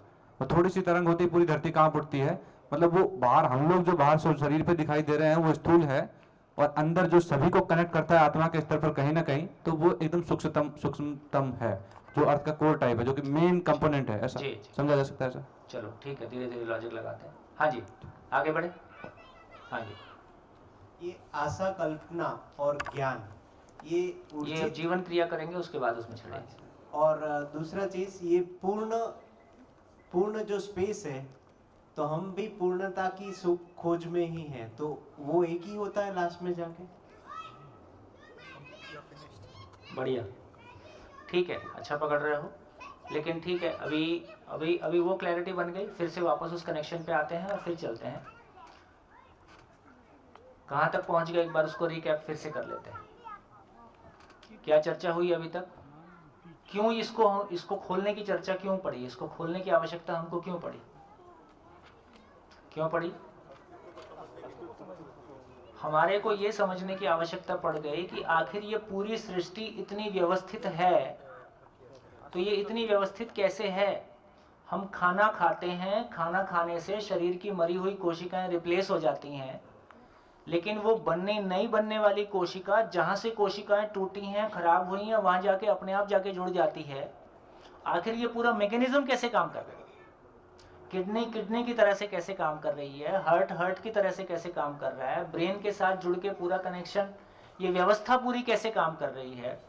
और एक शरीर की व्यवस्था से लेके, एक पौधे की व्यवस्था से लेके, एक एटम की व्यवस्था से लेके, पूरा सोलर सिस्टम से लेके और पूरा ब्रह्मांड तक, आखिर ये सब कुछ इतना व्यवस्थित है, तो ये व्यवस्थित कैसे है ना? और ये सारी सृष्टि आ कहां से गई? इस सृष्टि किसने बनाई? कहां से आ गया ये सब कुछ? तो जो कुछ है ये कहां से आ गया, ये सवाल हमारे मन में उठता ही है। जो कुछ है ये इतना व्यवस्थित कैसे है, ये सवाल भी उठता ही है। और ये व्यवस्थित ही नहीं है, लगातार व्यवस्थित है, इस पे भी हमारा ध्यान जाता है। तो जब इन कोर क्वेश्चंस पे जाते हैं, जैसे मैंने कहा कि खाना खाने से शरीर को ऊर्जा सीमित मिलती है, फिर ये सोचने समझने की अनलिमिटेड एनर्जी कहाँ से आती है? चाहे जड़ एटम में जो पार्टिकल्स हैं वो भी लगातार घूम रहे हैं, और धरती भी लगातार घूम रही है, और जितने भी ब्रह्मांड में जितने भी जो भी प्लैनेट हैं वो सभी लगातार अपने स्पिन मोशन के साथ ऑर्बिटल मोशन में है ही हैं। आखिर ये सारी गतियाँ सब कुछ कैसे चल रहा है? तो इसके मूल में पकड़ने गए तो ये समझ में आया कि इकाइयों को देख के ये तो समझ में आ रहा है कि इकाइयाँ अपने आप में क्रियाशील हैं। तो कैसे कैसे क्रियाशील हैं? तो हमको पता चलता है कि जड़ संसार अपने आप में क्रियाशील है, प्राण संसार अपने आप में स्पंदनशील है। स्पंदन का मतलब कोशिकाएं सांस लेती हैं, और पशु शरीर में जीने की आशा है, और भ्रमित मानव में कल्पनाशीलता है, और जागृत मानव में संज्ञानशीलता है। इतना फैलाव है। लेकिन ये सब कहाँ से आ गया? ये सब कैसे हो रहा है? तो पता चला खाली स्थान खाली नहीं है। खाली स्थान खाली नहीं है। खाली स्थान ऊर्जा स्वरूप है। एक ऐसी महिमा, इसलिए महिमा ही बोलते बनता है, कोई और शब्द यहाँ रखते नहीं बनता है। एक ऐसी महिमा जो स्वयं क्रिया शून्य होते हुए समस्त इकाइयों में क्रियाशीलता का आधार है, और समस्त इकाइयां अपनी पात्रता अनुसार ऊर्जित है। पात्रता का मतलब जड़ में पात्रता सबसे कम है, जड़ में पात्रता सबसे कम है, इसलिए वहां केवल क्रियाशीलता है। कोशिकाओं में, पेड़ पौधों में एटम तो है ही है, इसलिए क्रियाशीलता तो है ही है। क्रियाशीलता के साथ साथ स्पंदनशीलता भी है। पशु शरीर और मानव शरीर में क्रियाशीलता और स्पंदनशीलता तो है ही है, लेकिन जीवन पशु शरीर को चलाता हुआ जीवन जीने की आशा को व्यक्त करता है, और आशा को व्यक्त करता है रुक रुक के करता है कि निरंतर करता है? निरंतर करता है। और भ्रमित मानव सुख की आशा को व्यक्त करता है। मैंने एक क्वेश्चन बीच में उठाया था कि धरती के सभी मानव में ये सुख की आशा एक समान कैसे पैदा हो गई है? आपका ध्यान इस बात पे गया कि जितना भी जीने का संसार है वो धरती के सभी मानव के लिए डॉट एक समान है। कैसे? धरती के सभी मानव सुख की निरंतरता चाहते हैं। कोई तो ऐसा बोल देता नहीं यार मेरा तो बिना निरंतरता काम चल जाएगा। धरती के सभी मानव विश्वास की निरंतरता, सम्मान की निरंतरता, अभाव से मुक्ति, भय से मुक्ति, गरीबी से मुक्ति, क्लेश से मुक्ति, है ना? सभी पूर्णता चाहते हैं, सभी पारदर्शिता चाहते हैं। ये सभी एक साथ कैसे पता चला कि सबको मिलके यही चाहना है? ऐसा कभी ध्यान नहीं जाता है? सभी मानव ने मिलके कैसे तय किया? स्त्रियों को ज्यादा सम्मान चाहिए कि पुरुष को? बच्चे को ज्यादा चाहिए कि बड़े को? सभी को। तो कैसे सब में इतना समान कैसे हो गया ये?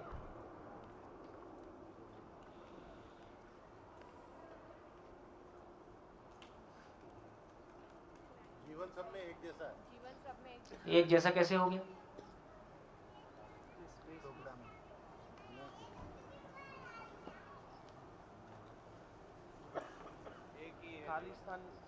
ठीक हो गया? ऊर्जा सबको एक समान ही मिलती है। हाँ, तो पता चला सभी इकाइयां खाली स्थान में ऊर्जित हैं, अपनी पात्रता अनुसार ऊर्जित हैं। मानव में जो पात्रता क्षमता योग्यता की बात कर रहे हैं ना, तो मानव में भी पात्रता योग्यता क्षमता का इतना ही मतलब है कि मूल ऊर्जा और जीवन के सह अस्तित्व में एक स्थिति में मन के लेवल पे वो मिनिमम व्यक्त है, विचार के लेवल पे उससे अधिक व्यक्त है, चित्त के लेवल पे, बोध के लेवल पे और आत्मा के लेवल पे पूर्णतः व्यक्त है।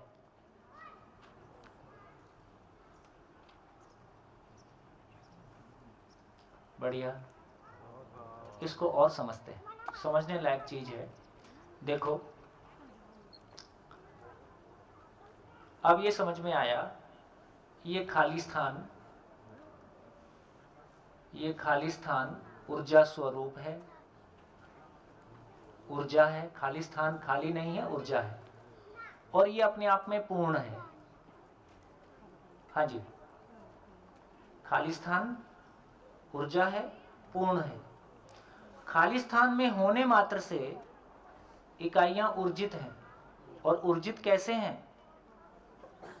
पूर्णता के अर्थ में ऊर्जित है। भाई चाशनी में डूबी है तो चाशनी का गुण उसमें आ गया, और पूर्णता में डूबी है तो क्या गुण आएगा? पूर्णता का गुण आएगा। तो देखो कितना बढ़िया, एक एक फिनोमिना अब कैसे एक्सप्लेन होता है। तो सभी इकाइयां, सृष्टि की सभी इकाइयां जड़ से लेके ज्ञान अवस्था तक उसी खाली स्थान में ऊर्जित हैं, इसलिए पूर्णता के अर्थ में ऊर्जित हैं। तो मानव के अलावा सभी इकाइयां अपनी पूर्णता को व्यक्त करती है निश्चित आचरण के रूप में। ये बात ध्यान में, मानव के अलावा सभी इकाइयां अपनी पूर्णता को व्यक्त करती हैं निश्चित आचरण के स्वरूप में। मानव के अलावा सभी इकाइयों का आचरण निश्चित है ना, तो ध्यान में है पहले से। मानव के अलावा सभी इकाइयों का आचरण निश्चित है। मानव में निश्चित आचरण की अपेक्षा है कि उसका आचरण अनिश्चित रहे, ऐसा चाहता है। तो मानव उसी पूर्णता में ऊर्जित है, इसलिए मानव में भी पूर्णता की प्यास है। इसलिए मानव में भी पूर्णता की प्यास है, और पूर्णता का मतलब है आचरण की पूर्णता। इसलिए मानव भी अपने भीतर अधूरेपन को स्वीकार नहीं करता है, मानव भी उस पूर्ण आचरण को व्यक्त करना चाहता है। तो एक क्लैरिटी बन गई। दूसरा, हमको यह भी समझ में आता है कि पूरी सृष्टि कैसे बनी। पूरी सृष्टि कैसे बनी? अब ये ऊर्जा है और अपने आप में पूर्ण है, और एक सब एटॉमिक पार्टिकल उसको पाकर स्पिन मोशन करता हुआ रैंडम मोशन में रहता है। अब ये रैंडम मोशन में क्यों रहता है? देखो, साइंस इसको रैंडम मोशन बोलती है। ठीक, रैंडम का मतलब कहीं भी हो सकता है। ठीक है, अब समझें पर्पस की रैंडम मोशन में क्यों रहता है। यदि रैंडम मोशन ना होता, दो सब एटॉमिक पार्टिकल स्पिन मोशन करते रहते, एक यहाँ करता रहता है, एक यहाँ करता रहता, कभी एटम नहीं बनता। इसका मतलब ये रैंडम है। इसका मतलब ये हुआ कि पूर्णता में ऊर्जित होने के आधार पर पूर्णता की प्रवृत्ति है। पूर्णता की प्रवृत्ति व्यवस्था की प्रवृत्ति के रूप में व्यक्त होती है, इसलिए वो दूसरे को पहचान कर परमाणु के रूप में, वो दूसरे को पहचान कर टकरा भी सकता था यदि रैंडम होता। तो रैंडम से ये सेंस निकलता है कि उसकी कोई अपनी निश्चितता नहीं है। तो रैंडम होता तो दो पार्टिकल स्पिन मोशन करते और भड़ाम से टकराते तो क्या स्थिति होती, पर ये टकराते नहीं है, ये मिलके एटम हो जाते हैं। इसका मतलब व्यवस्था की प्रवृत्ति है कि रैंडम गति है, व्यवस्था की प्रवृत्ति है। यहां से हमको ये पता चला कि पूरी सृष्टि में एक सब एटॉमिक पार्टिकल मूल ऊर्जा में ऊर्जित होने के कारण व्यवस्था में होने की प्रवृत्ति के साथ है। तो पूरी सृष्टि की सभी इकाइयां पूर्णता में ऊर्जित होने के कारण, पूर्णता में गर्भित होने के कारण व्यवस्था में होने की प्रवृत्ति के साथ हैं और व्यवस्था को एक निश्चित आचरण के स्वरूप में व्यक्त करती है। मानव में भी उसी पूर्णता की प्यास है, इसलिए मानव में भी व्यवस्थित होने की प्रवृत्ति है कि अव्यवस्थित रहने की प्रवृत्ति है। मानव भी व्यवस्था, इसलिए लगातार हम आंदोलन करते हैं, व्यवस्था के लिए झंडा उठाए रहते हैं। हाँ, अभी ध्यान में आ बोले, हाँ कुछ काम की बात अपनी काम की बात आने से आदमी जगता है।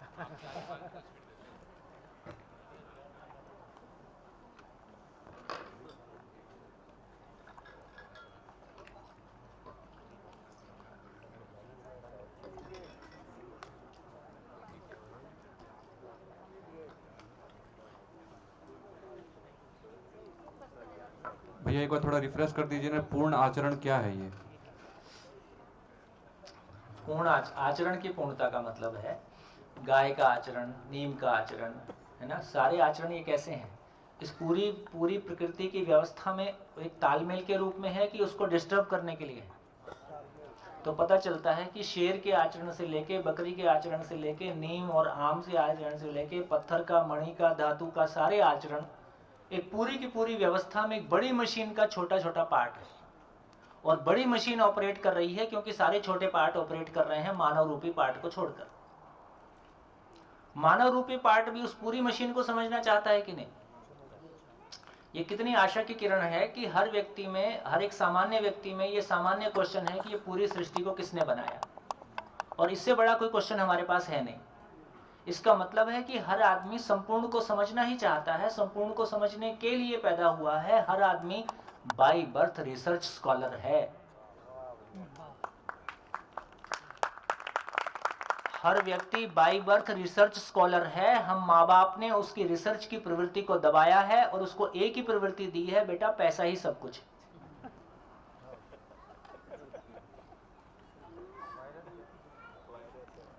मतलब सुनने में चाहे खराब लग सकता है, यदि सही देखा जाए तो हमने जिंदगी का गला घोंटा है अपने अज्ञानवश। बच्चा जन्म से जिज्ञासु है, वो तो सब कुछ को समझना चाहता है। हमने कहा बस समझने लायक चीज एक ही है, बस इतना ही समझना है, पैसा कहां से आता है। लौट आते हैं वापस, फिर से आते हैं, एग्जिस्टेंस की ब्यूटी को देखते हैं। ये खाली स्थान अपने आप में ऊर्जा स्वरूप है। हाँ जी, देखिए ये पूरी भाषा ऐसी है कि इसको आप सुन के रिपीट भी नहीं कर सकते, इसको आप मेमोराइज भी नहीं कर सकते हैं, इसको आप सुन के रिपीट भी नहीं कर सकते। समझ सकते हैं और समझ के ही कम से कम रिप्रोड्यूस कर सकते हैं। तो ये खाली स्थान अपने आप में ऊर्जा स्वरूप है, ये खाली स्थान अपने आप में पूर्ण है। इसलिए पूर्ण में ऊर्जित होने के कारण सभी इकाइयों में पूर्णता की प्रवृत्ति है। पूर्णता की प्रवृत्ति का मतलब व्यवस्था के अर्थ में प्रवृत्ति है। तो एक सब एटॉमिक पार्टिकल भी व्यवस्था में होने की प्रवृत्ति के साथ है, इसलिए दूसरे सब एटॉमिक पार्टिकल को पहचानता है और परमाणु के रूप में व्यक्त होता है। बिल्कुल ये वैसा ही है, हंसना नहीं है आपको, ये बिल्कुल वैसा ही है जैसे दो अनमैरिड लड़का लड़की, आजकल तो थोड़ा सा और गड़बड़ भी हो गया है, दो अनमैरिड लड़का लड़की स्पिन मोशन करते हुए व्यवस्था में होने की प्रवृत्ति के साथ रहते हैं और जैसे ही दूसरा मिल जाता है मिलकर एक परिवार रूपी व्यवस्था बना लेते हैं, वो भी एटम ही है। और आप पाएंगे पूरी सृष्टि का गठन परमाणुविक है। जैसे आपको यदि परमाणु के स्ट्रक्चर का पता होगा तो सेंटर होता है, सेंटर में पहला ऑर्बिट है, दूसरा ऑर्बिट है, तीसरा ऑर्बिट है, चौथा ऑर्बिट है, चौथे ऑर्बिट के बाद 1 2 3 4, चौथे ऑर्बिट के बाद यदि पांचवा ऑर्बिट आता है तो सेंटर की ताकत रहती है कि सेंटर लगातार अंश घूमते हैं तो बाहर जाने की प्रवृत्ति रहती है। जब रस्सी घुमाएंगे तो कहाँ जाएगा, पत्थर बंधा हुआ बाहर की तरफ भागेगा, लेकिन सेंटर का बल उसको पकड़ के रखता है, सेंटर उसको पकड़ के रखता है। तो सेंटर की वो ताकत है, यदि दूर जाता है तो वो पास लाता है, और पास आता है तो उसको दूर रखता है, एक निश्चित दूरी पे रखता है ताकि परमाणु का गठन बना रहे। और यदि 5 4 परिवेश से ज्यादा वाला परिवेश हो जाता है तो परमाणु का ताकत यहाँ तक वाले अंशों को पकड़ के रखने में कम पड़ता है, इसलिए 4 से ज्यादा जो परिवेश हैं उनमें अंशों में बाहर जाने की प्रवृत्ति पाई जाती है, उसको हम रेडियो एक्टिव मेटल बोलते हैं। ये बात पहुंची? रेडियो एक्टिव मेटल मतलब क्या होता है, किसको बोलते हैं? जैसे यूरेनियम, प्लूटोनियम, यूरेनियम, ये तमाम ऐसे हैं जिसमें कि रखे रखे उसके पार्टिकल बाहर जाते हैं और हाफ लाइफ सब अपन कैलकुलेट करते थे। तो इससे हमको ये पता चला अब परिवार कैसा होता है। दो लोग मिलके शादी करके परमाणु रूपी व्यवस्था बनाते हैं। परमाणु रूपी व्यवस्था बनाते हैं तो फिर इनके बच्चे हो जाते हैं, तो ये दोनों पति पत्नी माँ बाप हो जाते हैं और ये बच्चे आ जाते हैं। फिर इनकी शादी होती है तो फिर ये पति पत्नी इधर आ जाते हैं और इनके बच्चे इधर आ जाते हैं और इनके बच्चे इधर आ जाते हैं। फिर उनकी शादी होती है तो ये दादा दादी हो जाते हैं और ये दादा दादी, ये इनके बेटे और ये इनके पोते और ये इनके पीछे, 4 पीढ़ियां आ गई। अब जैसे ही 5वीं का नंबर होता है ये टेंजेंट हो जाता है।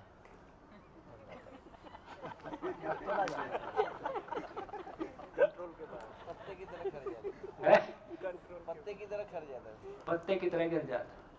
तो परमाणुविक व्यवस्था बनी रहती है, नीचे से आते रहते हैं, ऊपर से जाते रहते हैं, इसलिए न्यूक्लियर फैमिली। गुड, प्रोफेसर साहब तो बढ़िया आदमी, अच्छा सोचते हो। तो ये क्लैरिटी बनी। तो इससे हमारा ध्यान इस बात पे चला गया कि मूल ऊर्जा, ये ऊर्जा स्वरूप होना, उसका पूर्ण होना, पूर्णता में ऊर्जित होने के कारण पूर्णता की प्रवृत्ति होना, पूर्णता की प्रवृत्ति का आचरण की पूर्णता के रूप में व्यक्त होना। तो सृष्टि की सभी इकाइयां प्रमाणित होने के अर्थ में है। सृष्टि की सभी इकाइयां प्रमाणित होने के अर्थ में है। प्रमाणित होने का मतलब है निश्चित आचरण की अभिव्यक्ति के क्रम में है, क्योंकि वो पूर्णता में ऊर्जित है।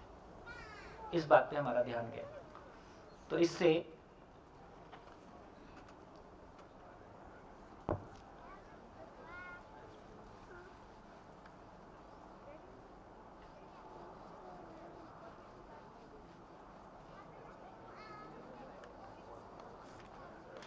अब देखो, कुछ चीजों को अर्थ समझते हैं, कुछ चीजें और समझने लायक है, उस पे और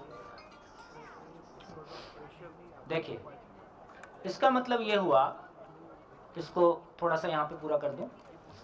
इसका मतलब ये हुआ कि मूल ऊर्जा और जड़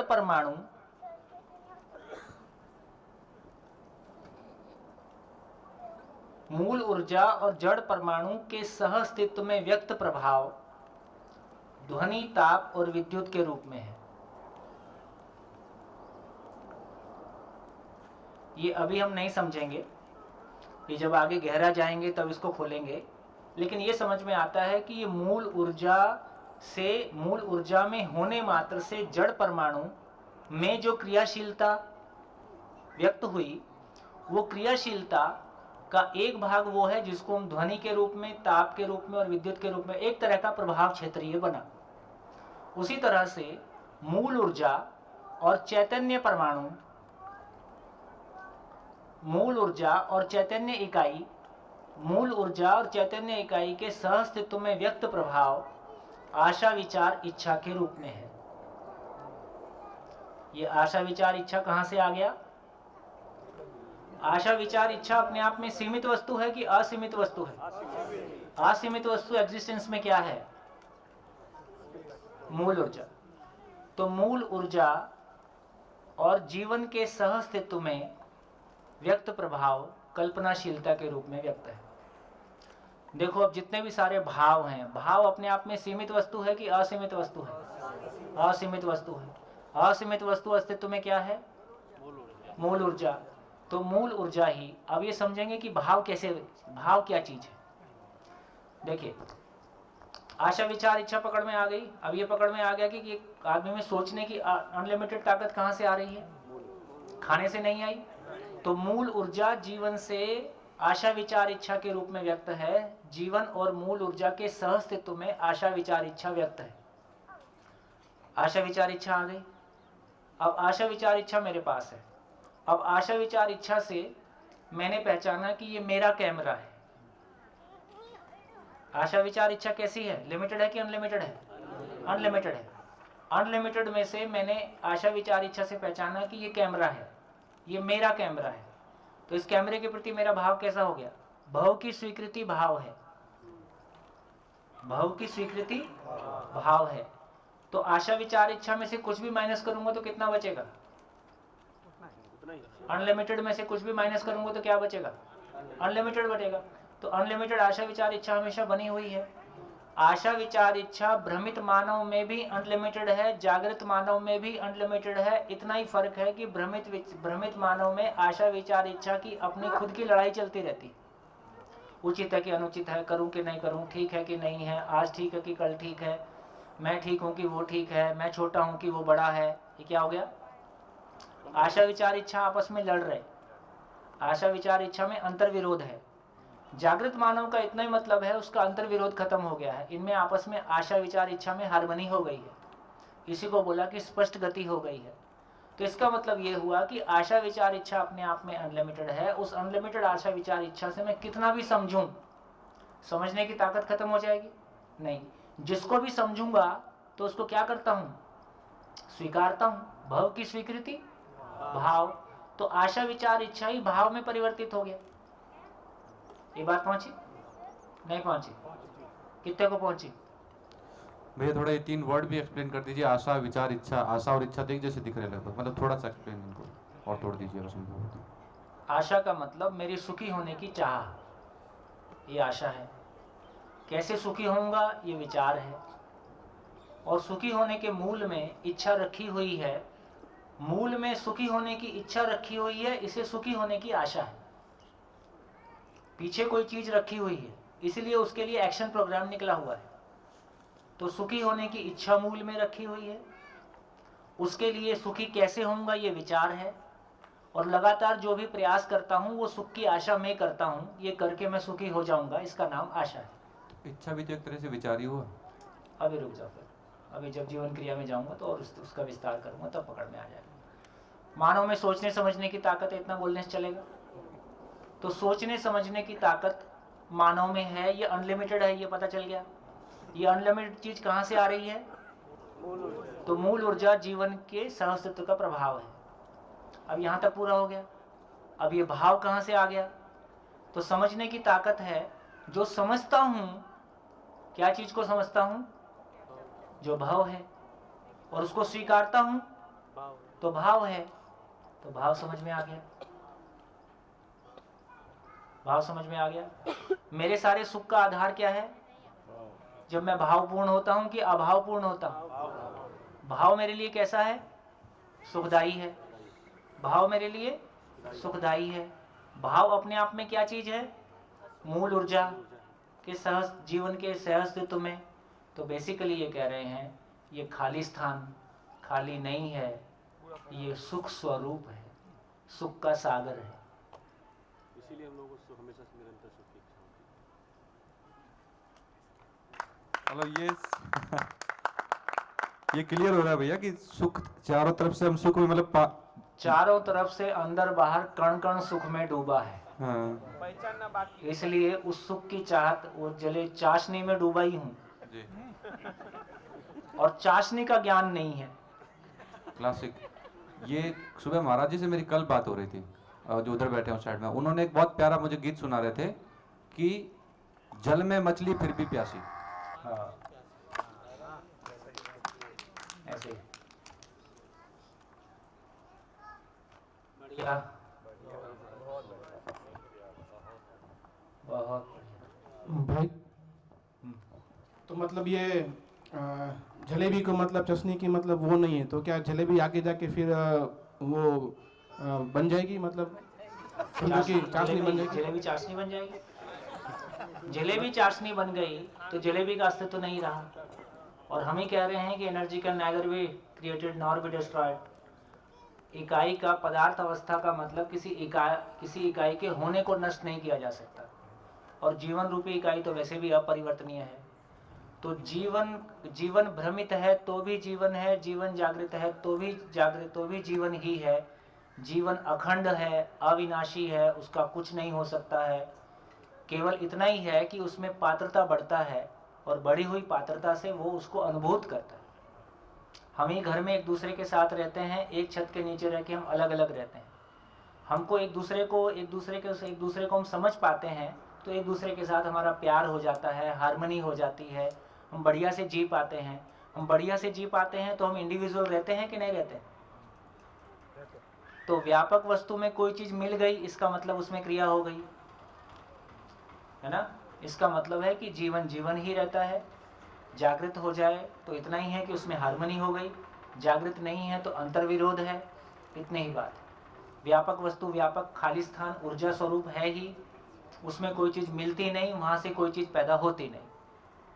मतलब ये इकाई है वो पूर्णता को प्राप्त करके फिर हाँ। खालिस्तान बन जाएगी? और क्या बोला अभी? खाली स्थान में पूर्णता अपने प्रभाव से वो मुक्त हो जाएगा, मतलब खाली स्थान का जो प्रभाव इकाई पे है, तो अगर इकाई चाहती है कि मुझे ये प्रभाव से मुक्त होना है, तो मैं मतलब क्यों चाहेगी? वो तो सुखी होना चाहता है और वो सुख का सागर है। यदि मैं सुखी होना चाहता हूँ और सुख का सागर है, तो मैं सुख के सागर को पाना चाहूंगा कि उसके प्रभाव से मुक्त होना चाहूंगा?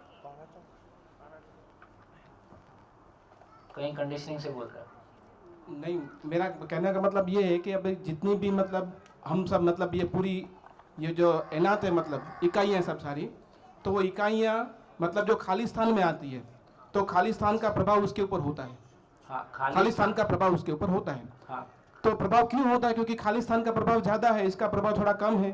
तो एक कंडीशन ऐसी आएगी कि मतलब दोनों का प्रभाव सेम हो गया, और जो इकाई है वो खुद खाली स्थान बन जाती है, मतलब जो जीव गई भैंस बुरी तरह से पानी में गई है। एक्चुअली ये पुरानी हमारी उस कंडीशनिंग से आप बोल रहे हो। अस्तित्व विहीन मोक्ष की बात आप कर रहे हो कि जीवन उसको पहचानने के बाद ईश्वर में विलीन हो जाता है। वो विलीन करने वाला जुगाड़ आपने उधर से आप बोल रहे हो। तो मेरा ये कहना है कि अभी मिक्स मत करो। जो भी आपका सुना हुआ है थोड़ा सा उसको पीछे की साइड में रखो, कहीं जाएगा नहीं वो।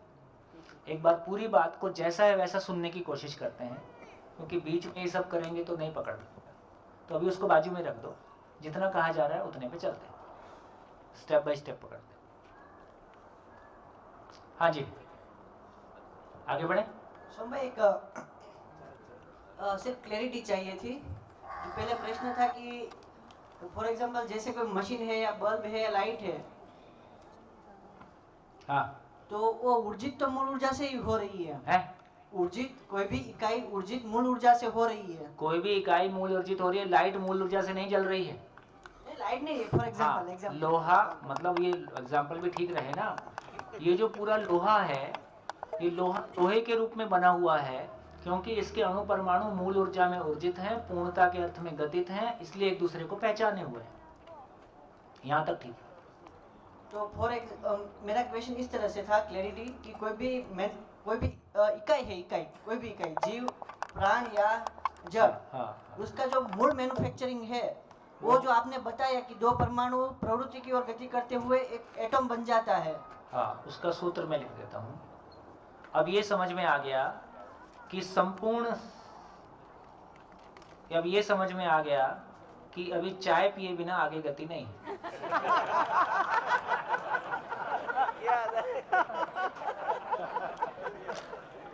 पीछे से जो समझाते हैं वो समझ